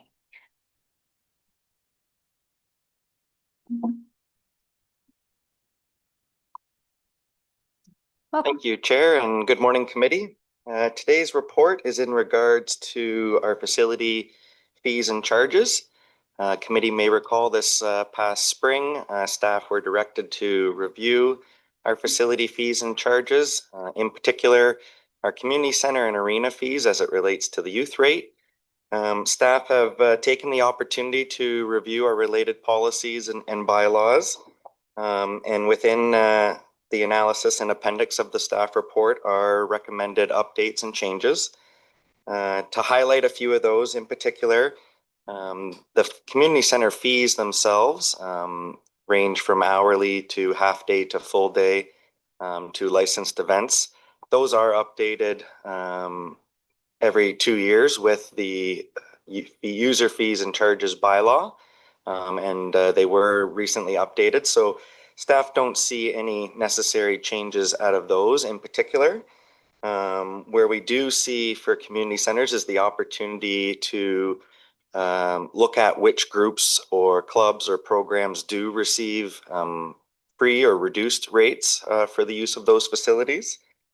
As such, we've added a fee reduction schedule to the bylaw that just helps clarify which groups do receive those, which events or programs in the past have received council resolution, just to keep everything in one tidy, neat location, easy to reference and find for staff. The main change is we will see the addition of fees again for private type uses of these facilities, where through the last change we saw them have the fees waived, and those in particular relate to birthday parties, showers, specific family dinners that aren't available to the public as a whole. As it relates to arenas, we did look at the youth rate. We met with our local youth organizations. We compared them to our neighboring municipalities. As such, it does recommend an increase to that rate as well too. The main thing we heard from those groups was aligning with their programs. So we've recommended that those changes come into effect September 1st annually, beginning in 2027, just allowing them time to plan and set their registration fees, etc. And I think they'll be appreciative of that. We also took the opportunity, some smaller housekeeping items through the bylaw, making sure there was clarity around cancellation fees. We established some more advertising opportunities within the arenas and ensuring our dry floor pricing structure aligns with our ice rental structure as well too, just for that consistency piece. As it relates to our user groups, I've covered kind of the winter season groups. We also discussed with pickleball as well too. Pickleball's seen a lot of growth over the years. And what started out with just a public drop-in style program has advanced to numerous league play now, competitive leagues. These leagues themselves restrict the number of participants. So we've worked with them and they understand a desire to move to an hourly rate for those types of uses, similar to any other program with limited number of participants. Of course, their public drop-in programs would stay at the public drop-in rate that they've had over the years, no different than public skating, roller skating, etc., as it's available to everybody, and there isn't a limited number of participants. With that, Chair, staff are available for any questions. Thank you very much. questions. Councillor Zavitz. Thank you. It's really a great report. And I guess, Corey, to you, I don't see anyone in the audience today here objecting to this. It's only been out for a few days since Friday on the agenda. Can you speak to the groups you've spoken to, sort of generally? Does that lack of presence indicate acceptance? Or are we going to hear about this? Mr. Moore? Tough file. Yes, through you, Chair. I think we take a lot of pride in understanding that our work with these groups, it's a partnership. And we did meet with all of them in advance of this. I think the minor youth groups using the arenas, of course, they'd love not to see an increase in fees. But I think they do understand that we need to remain competitive. And they have had pretty good rates for a lot of years. Like I said, the biggest thing we heard from them was just aligning with their seasons and their registration times. So I feel confident there. Muskoka Lakes pickleball, it's constant, it's ongoing, working with them. And they certainly understood this as well. There's certain examples where use of the community center, for example, those hourly rates for them may see some pretty significant increases. So that's where we've worked in the fee reduction schedule to help kind of make it work for both of them. So before it comes forward to council for ratification, we'll certainly make sure that they're aware of all these updates again and any final comments, and we can bring those forward at that time. But I feel pretty good about it. Thank you. Councillor Nishikawa. Thank you. Through you to Corey, but I know you know this, because we've gone through this so many times. I guess what I'm concerned about is that we're asking these reports to come every year. A free, like we've been, and I don't understand that. Like I don't understand the squeeze, I guess. Whenever I read these reports, the first thing that comes to mind is the poverty levels that we don't discuss around this table.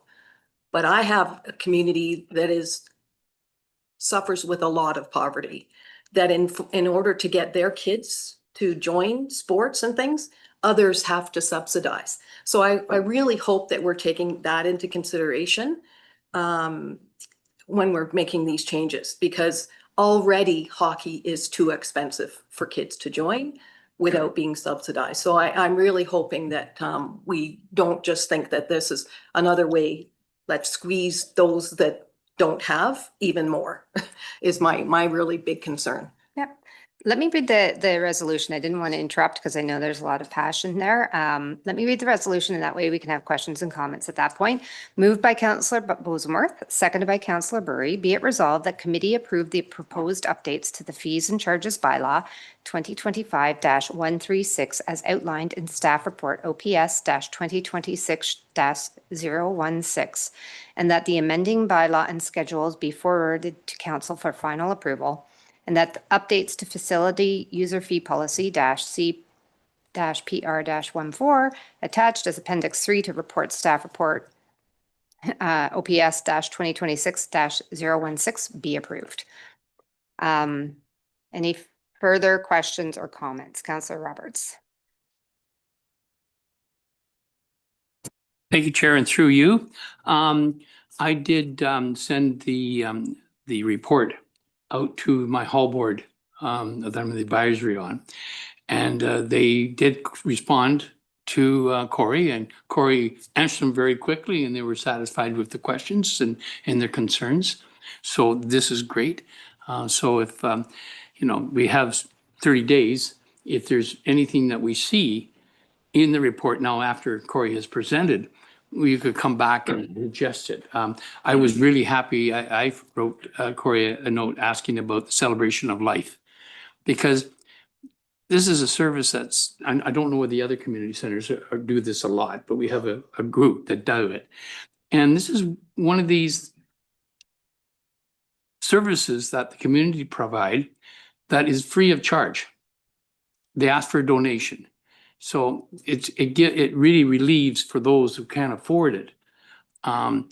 a place to come and have a celebration of life and not have to worry about the exorbitant costs. And those remain free of charge. So that was really great. That's still in there. So just that I'm saying, you know, we got 30 days. If you think there's something what we can enhance on this, we should bring it to next council. Okay, thank you. Councillor Edwards? Yes, you're saying reduce fees and that for the community centers. What's a reduced fee? Mr. Sorry, say that again. Say that In again. other words, you used to waive the fees for the service groups like the Rotary Clubs, Lions, church groups, school groups, women's institutes, and everything else like that. And that used to be free. Now you're going to charge. How much is it? Because for the simple fact that, you know, we do not have anybody organizing a lot of these things. There's cards groups that use it. Their taxpayers have already paid taxes. They were double dipping on this and that. What is the reasoning for this? Okay, Mr. Moore? So those user groups, they would still see the 100% discount. Yeah. Yeah, those are identified in that reduced fee schedule, Appendix 2. Okay. Really I'm the looking only. right here on page 397, and it said local service groups reduce fees. Yes, and then, so then the fee schedule identifies how much it's reduced by, and for those it says 100%. 100% for all these. So if there's a pickleball, that's maybe different, but if somebody has cards on a Monday afternoon and somebody organizes it and everything, that's free. Correct, yes. Yeah, we wanted to maintain that. The main change is we're going to see fees back to those private type of uses where it's not open to the general public and it's a one-off private rental, etc. So I think one of the things, oh, sorry, yeah, a supplemental. I was at a community birthday party for somebody there the other day and was on the signboard open to the public. Do they get it for free for a 90th birthday party, or do they have to come up with some money? Is there alcohol? No, there's no alcohol. Yes, if it's open to the community, generally a celebration such as that, like a celebration of life, we'd look to reduce those fees. If it's a private birthday party with a limited number of participants, then there should be a fee. Okay, thank you. Yeah. Councillor Roberts? Thank you for your indulgence. The biggest item on this that I saw was the pickleball, the difference between public and competitive. It's brought that in line with all the other sports, so.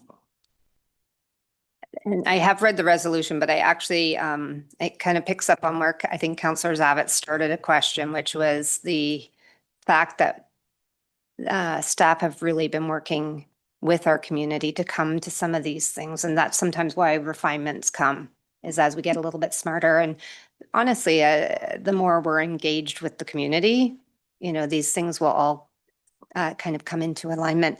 I really liked, though, how you positioned that. And I wrote it down here to say staff takes great pride in the partnership. And I think that's really important. So I just wanted to acknowledge that. I have read the resolution. Are there any other questions or comments? Seeing none, I'll call the question. All those in favor? Thank you. Thank you very much, Mr. Moore.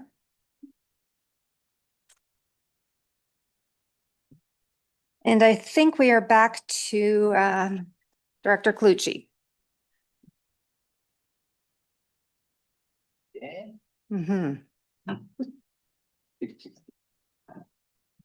I know you missed me. So through you, Madam Chair and committee, the next report before you is the lease agreement for the Muskoka Lake Snow Trails Association. So as you recall, Muskoka Lake Snow Trails Association, they currently have a location on district property, and it's an old district dump. And the District of Muskoka has indicated to them that they can't continue that lease because it's prohibited based on a D4 study that was done by the district. So they approached us looking for different locations that would accommodate a storage facility on one of our properties. They also came to council previously in 2025 asking for an operating grant of $20,000 and in 2026 for $10,000. And part of that money was to build this storage structure. So through much back and forth, we did find a location on 9 Mile Lake Road, which is right on the current snowmobile trail and has road access. And there's an existing clearing there that would allow them to build their storage structure without clearing any trees and have a direct connection to the current trail. So the agreement that you see before you is the same agreement, just reworded for us, that the district had with them. The district legal team had reviewed at that time. Our legal team hasn't provided comments on it. They provided some comments earlier on, but now that we have the final agreement, just due to some vacation time, we haven't heard that, but hopefully we'll get that before this comes back to council, and I'm happy to answer any questions. Thank you very much. Committee, I am going to read the resolution and then I'll ask questions and comments. Moved by Councillor Zavitz, seconded by Councillor Nishikawa. Be it resolved that the mayor and clerk be authorized to sign the lease agreement with Muskoka Lakes Snowmobile Trails Association for a storage building on township property attached as Appendix 1 to report OPS-2026-020. And I think I saw Councillor Nishikawa. You had your hand up, and then Councillor Roberts. Thank you, through you to the director. My big concern or question is the neighboring, like whatever neighbors that we have in this location, and I know there's a couple, the operation. So are there snowmobiles pulling in and out of there late at night? All of those kind of things, and like what that all looks like, because I think that's got to be focused on, honestly, and how we're impacting others on that stretch. For you, the neighbors, the township does own multiple properties in that area. So neighbors on either side is actually township owned property. As far as the usage, they'll be storing their groomer there. So in the wintertime, someone will be driving there to access the groomer, and the groomer will be driving along the trail, the whole trail, every time it needs to be groomed. So there's already a snowmobile trail running through this property. So the groomer would have already been accessing the same property. We don't expect, any more usage. In the summertime, they might be attending, with pickup trucks to do maintenance on the grooming equipment. But, I would predict it's very sparse usage, and there's not a lot of extra noise that would be created. Thank you. Councillor Roberts and then Councillor Zavitz. I want to praise you and your team and the township for finding this solution and partnering with probably one of our biggest winter contributors to our economy. And it's been a few years, and it's just great that we could find a solution within Township Muskoka Lake, very near trails, where I don't think other governments really partnered as well as we have done. So I really want to thank you. You're here. Thank you. Councillor Zavitz and then Councillor. Thank you, and through you to Nick. Just to think to Councillor Nishikawa's point, are we duty bound at all to communicate with the property owners abutting our property to let them, at least as a courtesy, let them know that this is occurring? I mean, this is a change of use, a change of service, if you will, on that road, certainly on our property. Is that something we might do, or is it the club would let these people know? I think just in terms of awareness, it's probably important. That's my. Right, so for you, yeah, I mean, we could ask the club to contact the neighbors just so they know what's going on. But like I say, we own, a few hundred acres in that area, like side by side. And also across the road, there's the provincial park too, so. Okay. Supplemental, thank you. I would ask then somehow formally if we could make that happen, just so that the people are made aware in some sort of an abutting scenario, just FYI kind of thing. It sounds to me like. So we'll take that as direction. Councillor Bosemore, did you have any comment or question? Yeah, I'm sorry. Have we read the resolution? Yes. Okay. I think this is, we just had a presentation on economic development. This is a perfect example of how the township can facilitate the winter season business. And so I echo other comments about this is a fantastic idea. Okay. I think I've read this, didn't I? Yes, I did. Okay. Are there any other questions or comments? Okay, seeing none, all those in favor? That carries. Thank you very much. And I want to echo some of the comments I continue to hear in staff's approach to partnership. That seems to be a commonly used word today. And I think that's really important for our community to understand as well. So thank you. We are now moving on to, you're up again. One more, just One more, okay. Just one more. So the report before you is just a update on the GIS project that started in, well, it was reaffirmed in 2022 operating budget. So we extended the program in 2023 and it's just ended. So I have Jake Knowles and Graham Good here who are going to give a presentation on the great things that happened during this project. And I think everyone can confirm that they use the GIS pretty much on a daily, weekly basis. And I know it's open on my desktop every single day when I get into the office, because every day you have to look up something that's there, especially during flooding, which I was watching the hydrographs pretty much daily, minute by minute. Yes. So I'll turn it over to Jake and to Graham. Okay, thank you. And welcome. Thank you, Chair, and good morning, committee. I'm Jake Knowles, and I'm a GIS data analyst with the district. I was hired in 2024 as part of a joint pilot project between the township and the district to share resources and collaborate on a variety of GIS-focused tasks. So today I'll be giving a brief update on what's been achieved through this project and the benefits it's had for both organizations. Next slide. So the primary focus of the pilot project was on the operational services division with the intention of growing the overall role that GIS plays in workflows across the organization. Next slide.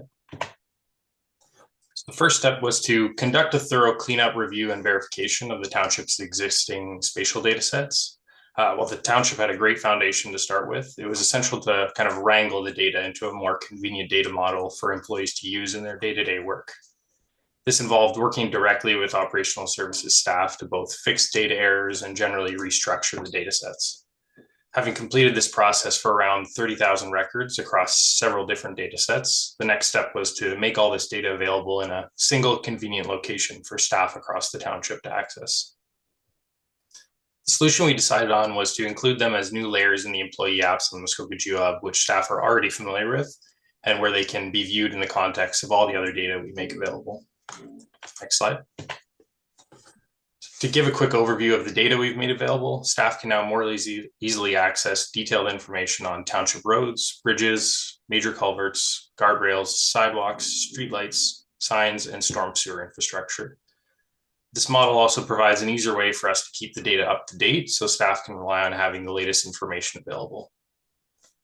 The attributes included in these new layers range from basic addressing and location details, engineering specifications, regulatory information, and asset management data. Next slide. In order to assist with seasonal overnight inspections of the township streetlight inventory, we also designed a simple form-based mobile app to replace the old workflows using pen and paper. This allows staff in the field to complete the inspections more efficiently and provides immediate access to results via a dashboard. As the township's asset inventory changes, new streetlights are immediately available for inspection in the app as well. The app also helps with managing compliance requirements as it automatically flags streetlights that haven't been inspected in the last 12 months. Next slide. Another priority item for the pilot project was to assist the township's fire prevention officer with developing tools for assessing fire risk and improving data collection workflows. Next slide. Through these efforts, we created a community fire risk portal, which provides a simple interface for viewing reported fires and identifying trends. The dashboard is driven by a script which automatically retrieves fire reports nightly from the township's FirePro database system. Filtering tools and infographics like bar and pie charts allow fire prevention officers to quickly summarize data, such as isolating specific fire call types or causes. Demographic data is also included to provide and give additional context and help draw conclusions about fire risk in the area. Next slide.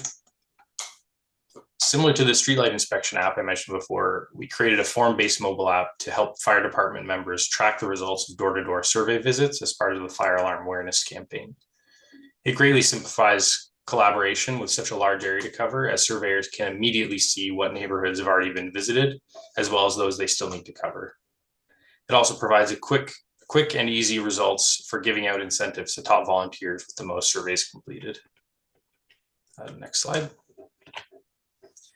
During the pilot project, a couple of other noteworthy projects were identified. The first being to assist by law enforcement with the implementation of their short-term rental accommodation licensing program. Next slide.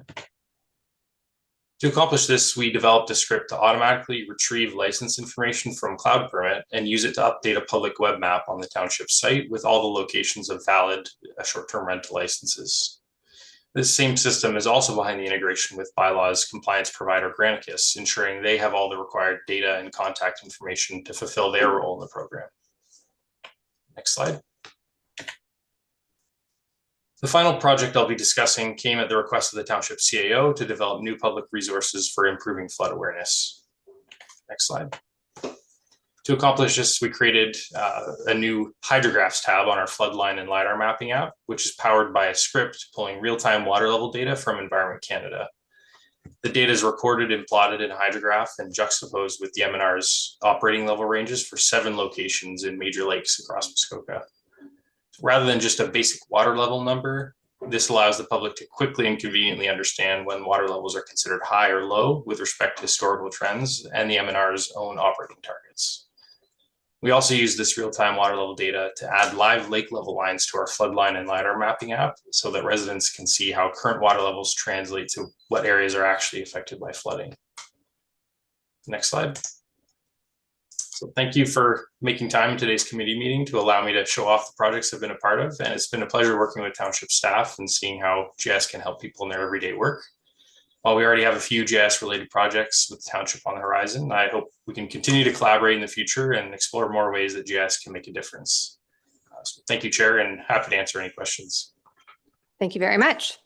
Committee, any questions? Councillor Zavitz. Thank you, and through you and to Nick, I suppose more than anything on the report page at the bottom of page 2, it talks about financial implications. So the program is over, the pilot project, if you will, is over. District of Muskoka would charge their time on a per diem basis. I just wonder if we could speak to the township. What do we foresee as our usage for this piece going forward? Clearly, it's very valuable, very viable, very useful, fire, et cetera. What do we have a plan, or is that separate in terms of usage going forward? So Dr. Colucci? For you. So like going forward, I think, we see the maintenance of the data would be part of the project that they would do. And, that would be done on a fee basis.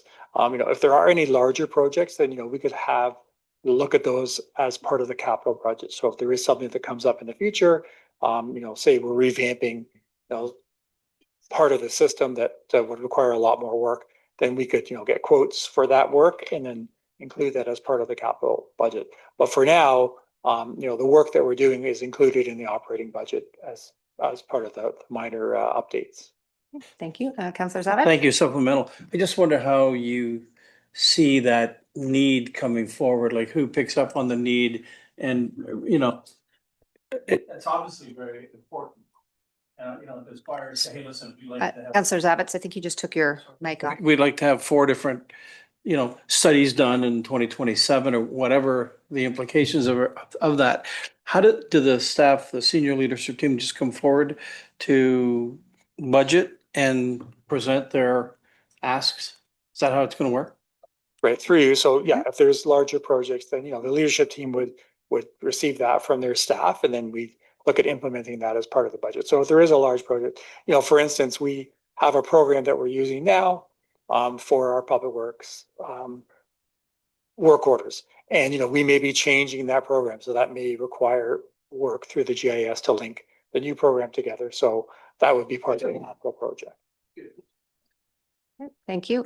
Councillor Roberts, and then that's fine. Thank you, Councillor Chair. Councillor Berry. Yeah, and through you. Quite excited about this because it turned on so many lights in my, that we could do with this. I recall back in when the Palm Pilot first came out, at Bell Canada, we created an app for our technicians for incident reporting and tracking. And I'm thinking that, following on from Councillor Zavitz, that perhaps one of the projects we consider is bylaw. And when they're at a site, they can make a note right there, and it'll be in real time, and we would have it so that we could report back to the person that has raised a concern quicker, because the data is all there, instant. So that's just one example of the possibilities moving forward, which would be a budget consideration, as you said, but that's great. And Graham is there. He's marking it down. I see he's writing it right now, so. Yeah. Yeah. I'm almost afraid to ask Councillor Berry to make a comment. But, No. I think we're about to hear something. Thank you, and through you, and in the sense of being equal opportunity, one knows that I'm highly critical of the interplay between district and township. This is an area where I'm going to have to go against my own. This is an example of, while we pay a disproportionately large part of the funding for the GIS, they have done a remarkably good job of bringing data to the public. This tool is unbelievably powerful. I can tell you the people I've told, go and have a look at this, come back and just say thank you. So this is an example where the township and the district can and have worked really effectively together. And it is in large part because the district staff have embraced the township and our funding. But I want to be positive on this. There's a lot here. There's a lot more that can be done. I know that we're in excellent hands with Graham, and I support the work that they are doing. There's a lot more that can be done.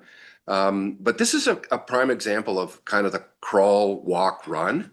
And I think that, between the district and the township, our senior staff have done a really, really good job here. Thank you. And I want that to on record. Somehow I was not expecting that, so thank you. I'm pretty equal in both my positive and my negative. So Mayor Kelly and then Councillor Bosemarth. Thank you, and through you, Madam Chair. First thing, just to echo Councillor Berry, and I'll keep it really brief. This is an extraordinary group within district. Always a pleasure. Amazing to see Graham Good not talking. It's early more than I do. Early, he has closing remarks he wants to say. Real quick question. Are we going to see both of you at the confrontation, whatever it is, next Thursday on floodplain mapping? Yeah. You gonna get your voice back by then, Graham? I will. I'll be more prepared for that next Thursday, I think. But yes, we plan on being there to showcase a little bit of what you may have previously seen in previous committees. So we're getting ready for that for sure. But if I could, Chair, I do have a couple comments just to make, if this might be a good time to do that. I just thought it was an excellent summary of all the work that Jake has done for you over the past few years. But Jake is a little modest. It has taken him a lot to deliver what you've asked for. We have, 6 GIS professionals at the district, and we've added up and a combined 80 years of experience. Some of us have been around too long, but much of what we've been working on in the past isn't what you asked us to deliver. So we are very fortunate that Jake was able to create these new solutions for you. One thing, just to expand on what Jake referred to in his presentation, that the work that he's provided for you are automated, meaning the records will automatically be updated with new data. This will reduce staff time with unnecessary manual updates using computer scripts that'll keep your data current for years to come. But I also just wanted to take a moment to thank you. We really appreciate this out-of-box thinking your previous CAO had.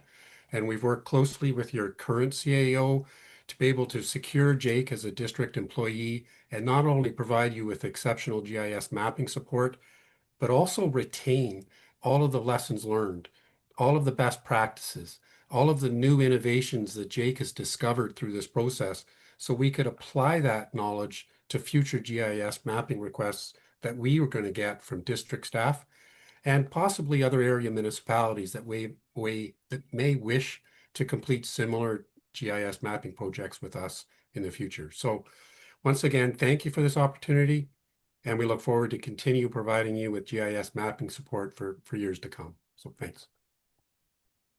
Thank you very much. That was a great summary. I think Councillor Bosemarth, no, okay. There isn't a resolution, so I just want to make sure if there's any other questions or comments. I don't want to repeat. Fantastic. And it's nice to actually be reminded that, in fact, this was driven by our council to kind of push the boundaries and push the importance of using data to shape and inform decision-making even moving forward. And that is the way to make decisions, and that's the way of the future. So thank you very much for both of you. Thank you. Okay, thank you very much. I think Director Colucci. The show is over. Okay. Our Deputy Chief. Mr. Gano.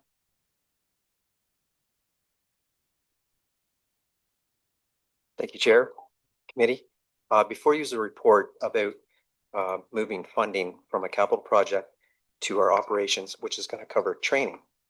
That training is a certification that we have to meet for the July 1st, 2028 deadline for the OFM.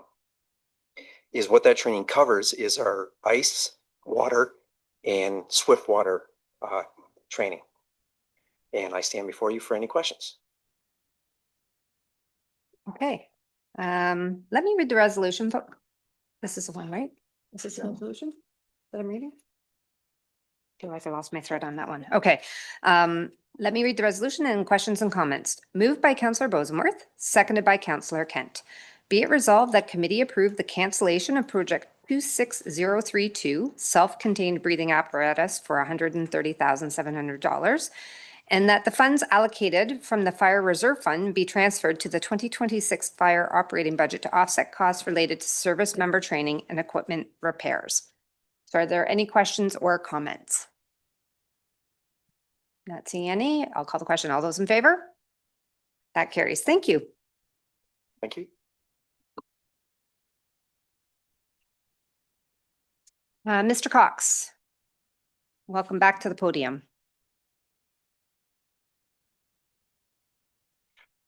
Thank you, Madam Chair, and hello again, members of committee.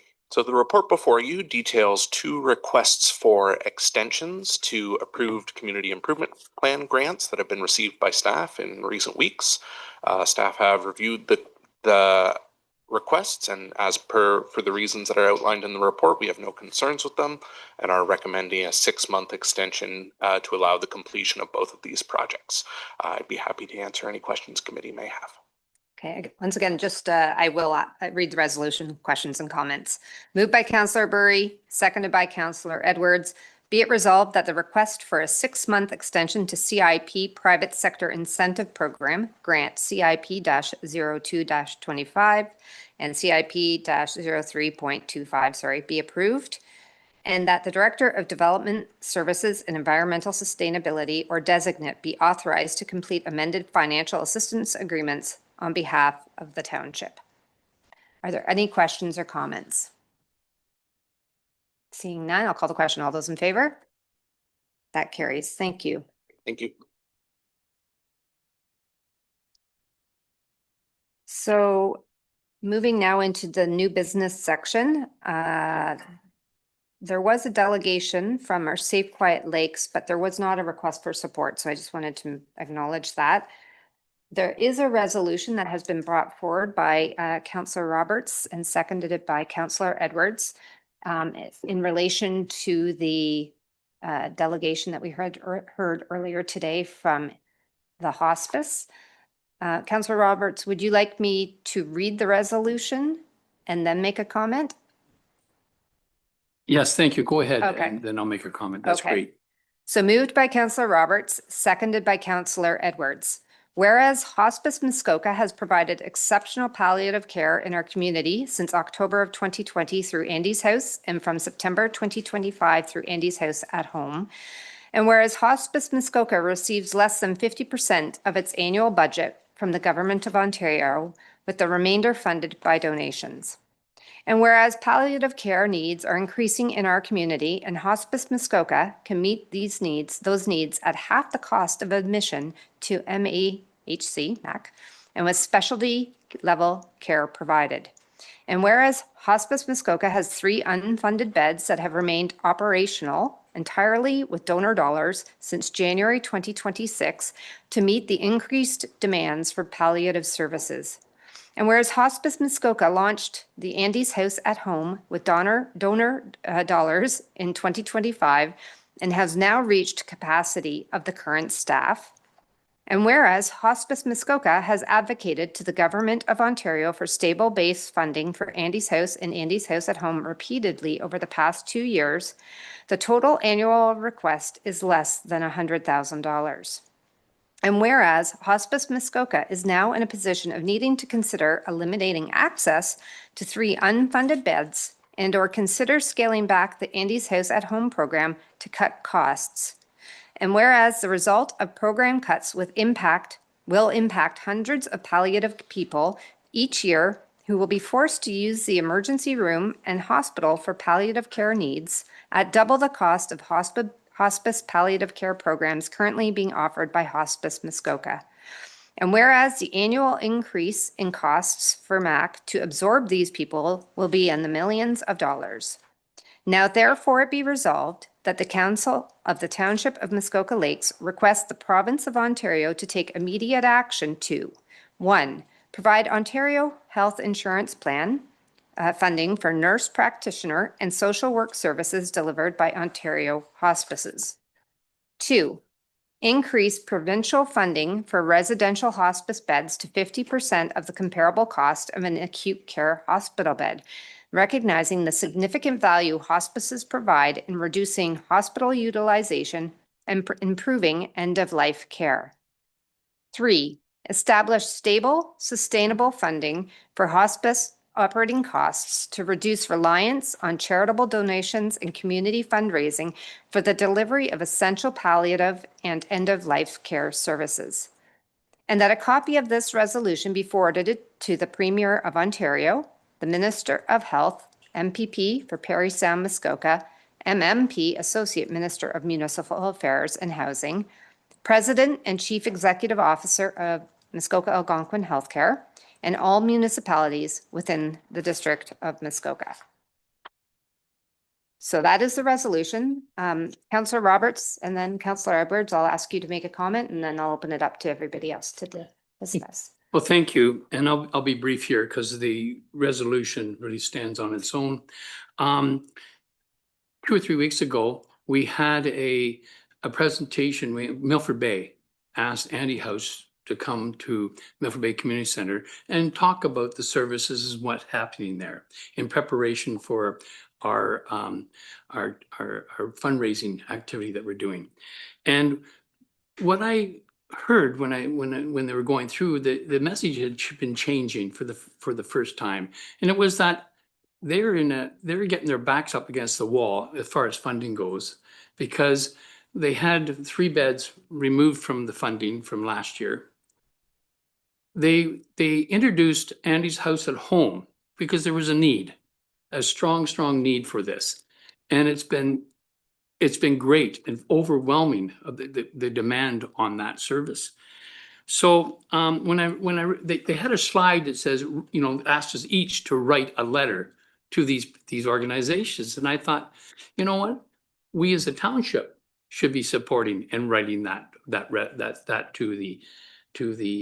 to the governments. And I would like to add to the resolution, if I may, also copy the AMO, because I believe that Andy's House will be speaking to them. But anyways, so there's an urgency that in September, like the board of directors decided they were going to fund those 3 beds and Andy's House at Home since January from donation dollars. And they know by September, they've got to make a hard decision to maybe curtail or eliminate the use of those 3 beds that they've been funding, and curtail greatly the Andy's House at Home. So that's, I hope you find it that you will support this resolution so we can help support this very valuable asset and service that we provide in Port Carling. Okay. Councillor Edwards, did you want to add anything? Well, it's a valuable service, and I've been involved for years with it and they do terrific work. And rather than calling for a recorded vote, I would like to, hopefully, when we vote on this, it's unanimous, mark that on as well. It's a unanimous vote. Thank you. Okay, thank you. Are there any other questions or comments? Mayor Kelly. Thank you. And through you, I should have asked Ms. Kearney when she was here, but do we know what it costs per year per bed? I mean, what's the shortfall? I don't think I heard a number in that. No, it's more than that. The reality of this is that the service, the support that's provided to end of life patients is beyond compare. It's novel. It's not unique, but it's pretty close to unique. It's led by a nurse practitioner. And even if that doesn't get you, it's an economic windfall to move people otherwise occupying ALC beds, which are the most expensive place that you can be parked while you're waiting, out of that situation where there's no. Is this simultaneous translation? Into Spanish. Sorry,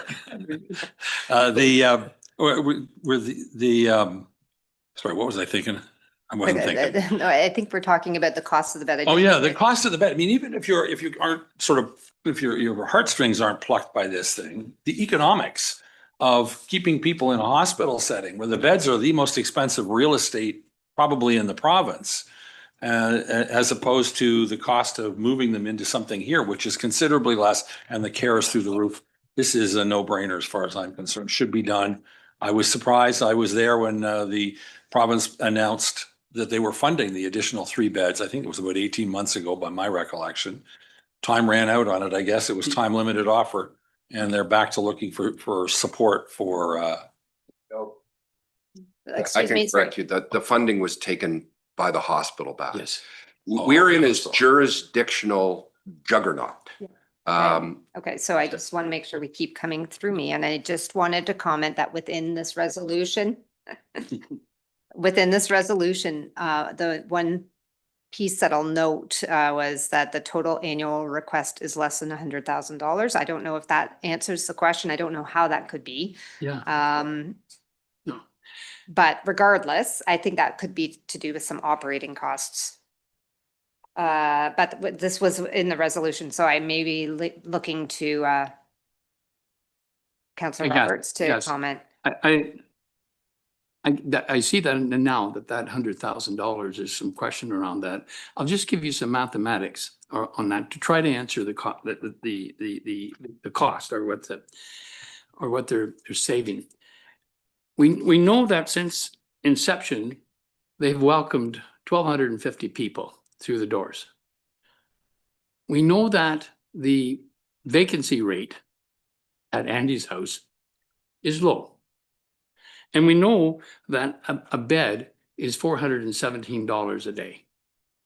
So compared to $1,200. So that just doing mathematics, they are really saving a lot of money to our healthcare. But more importantly, if you've ever walked this journey with a person that requires palliative care, and they're in the hospital, and we've all been there, and then you leave, and then you go back, and you go back and forth.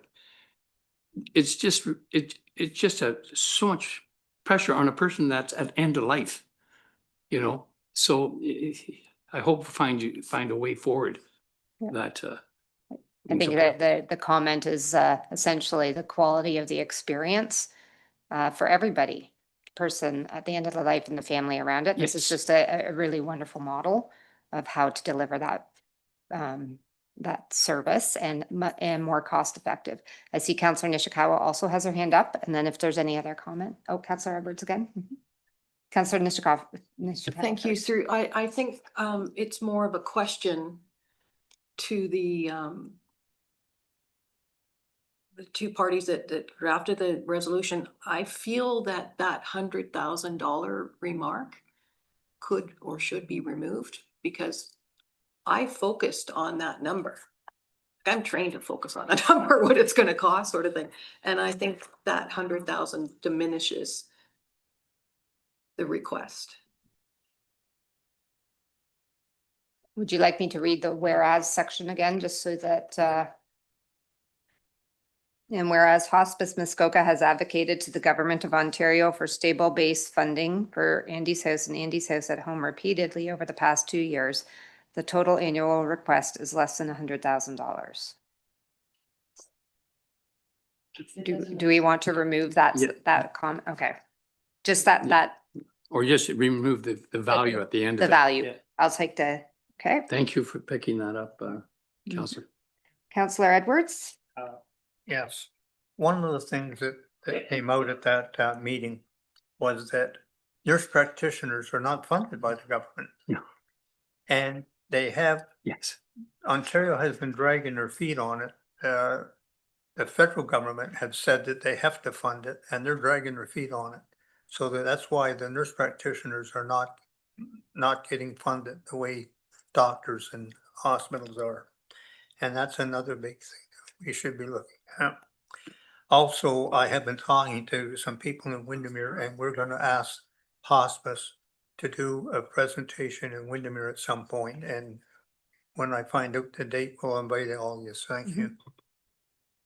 So I think the specific ask is quite nicely laid out. There was the 3 things that Ms. Kearney had also referenced earlier in her presentation, and it's, I think, captured here in the resolution of the asking to provide Ontario health insurance OHIP funding for nurse practitioner and social worker services delivered by Ontario hospices. Okay, I see Councillor Robert, you have your hand up again. So I know Ms. Kearney mentioned it, and I would bring it forward that that AMO should be copied as well in this resolution. Thank you very much. I did actually add that in, and I think with the clerks, I don't know if I need to read everything again, but No. I have actually added that to the list of. Thank you. Please don't. I don't want to have to. Is there any further questions or comments? Seeing none, I'll call the question. All those in favor of this resolution? That does carry. And to Councillor Edwards' request, not recorded, but it was unanimous. So thank you. We are now moving into our district councillor's favorite section, which is the updates from the District of Muskoka. And similar to last month, I am going to ask either the district councillors if they have anything that they would like to provide updates on. No, I'm not seeing that. And are there any questions from the township councillors for our district councillors? I think if I could just ask, I believe that there's a meeting happening next week. You referenced it earlier. If you could just take a minute or two, because I think it impacts a huge portion of our population that we will probably be hearing a lot of questions about. Thank you, and through you. Yes, there's a meeting. Is it in Gravenhurst? I heard it in 2 different places. Now it's in Gravenhurst at the arena. It's got what's Terry Fox Center. It's at 6 o'clock, I believe, Thursday night, if I'm not mistaken. And it's to showcase the ability of our GIS group to produce floodplain mapping. At least that's the premise. I think it's going to be a very challenging meeting for a lot of people. There's going to be some very difficult feedback. We heard some of it ourselves. It's going to be directed at the district, at the floodplain mapping team, and I'm going to be there for sure. Thank you. Councillor Zavitz. Thank you. And through you, I guess, to the mayor, if I might. I wonder if you could clarify then what I saw in the public domain where the word pause was used in reference to the floodplain mapping. I thought it was posted, I'm not sure who posted it, but it would seem that the floodplain mapping subject, which caused a lot of concern at the district, people in the room, that I read it was paused, and I actually found it online and let a few people know that it was paused, but now then again, here comes a meeting next Thursday. So is that a change of heart, a change of mind? I never heard anything about a pause. Wow, okay. Just for clarification, this is a public meeting next Thursday night. This is not a council meeting. It's intended to be That's right. open to the Absolutely. public and allow public to hear as well as provide input, or is it? You don't know? Yeah. Okay. This is part of the Excuse official. me. Thank you. Councillor Edwards first and then Councillor Burry. Thank you. There was a pause. They were going to pass the floodplain mapping at that time. We asked for a pause on it. I noticed on one of the pieces that they handed out at the meeting that the flood level was, I think it was 226.7. And they had it for Lake Muskoka, but they also had it for Rosso and Joe. And I was asking questions because there's normally about a 2-foot difference in that. And that, so just clarifying it. And then because it was paused to get they were having the other meeting as far as I know. So that's why. So it's a public meeting. Everyone's welcome. Thank you. Now Councillor Burry. Nothing to add? Okay. Are there any other questions or comments for our district councillors? Seeing none, move on to item D, which is community events. Are there any community events coming up? Councillor Roberts, sorry. Okay, Councillor Bozemarth. Yes. The announcement, I spoke to this before, but on July 25th, from 11 to 2 p.m., the Milford Bay community is holding a fundraiser for Andy's House, as we did in 2024. And it's going to be a beef on the bun. And it's welcome to everyone. And in 2024, the community raised in one day, just short of $200 short of $49,000. So we're having that event again this year. Also, the difference in this year is we have a virtual auction that you can get into in an Andy's House.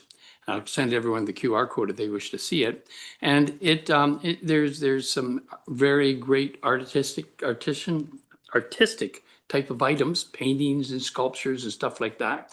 There's 2 cruises, one in a Duke boat, and then from the Peerless, but there's many other items that are on the silent auction. So encourage people to go up there, and all that money, all those donations, it's going to Andy's House. So thank you. I hope to see you on the 25th, if you time permitted. That's great. Thank you. Any other community events? I'll just then comment in Windermere. We have starting, I think it's August 7th, is the Muskoka Chautauqua Festival. Anybody who was able to come and participate in the park opening would see that the village hall is open and the community is abuzz. All sorts of fun things happening. The festival, there's already a few events that actually I think have already sold out. So please go and have a look. I encourage everybody to come and participate. It's a great festival, lots of exciting things happening. There is a kids program, I think that's new this year, being run at the park, adjacent to the Village Hall Arts and Crafts program. I do not want to misspeak with the timing and the availability, but it is happening now and it's happening daily. So anybody who has little ones who are looking for a destination, Windermere is kind of open for business, is what I'd say. And the other thing, I think I'm looking at Councillor Edwards right now. It's Friday afternoon at lunch, right? That the Windermere Lions have their ongoing barbecue is that the one you were going to comment on as well? Okay. So any Friday, if you're up in that area, You can go down and say hi to our Windermere Lions group as well at the Windermere Wharf. Any other comments, any other public events, community events? Okay, I'm seeing none. That's great. I think we are now at our final resolution. Moved by Councillor Zavitz, seconded by Councillor Roberts. Be it resolved that this meeting adjourn at 11:50 a.m. And the next regular meeting of the General Finance Committee will be held on Wednesday, September the 16th from 2026 at 9 a.m. or at the call of the chair electronically from the Council Chambers Municipal Office in Port Carling, Ontario. All those in favor? Thank you very much. Thank you very much to all of you sitting around this table for helping today's meeting. It was a really heavy lift. I feel like we had some great questions, some constructive discussion. I would absolutely, though, like to extend my gratitude to staff for some really well done reports today and well done presentations. Something that was a common theme I picked up on that earlier is partnerships. But I would add in there just the level of thought and professional approach to your presentations really helped guide today's discussions. So thank you all. And I'll look forward to seeing everybody back here at the General Finance Committee in September. It's crazy.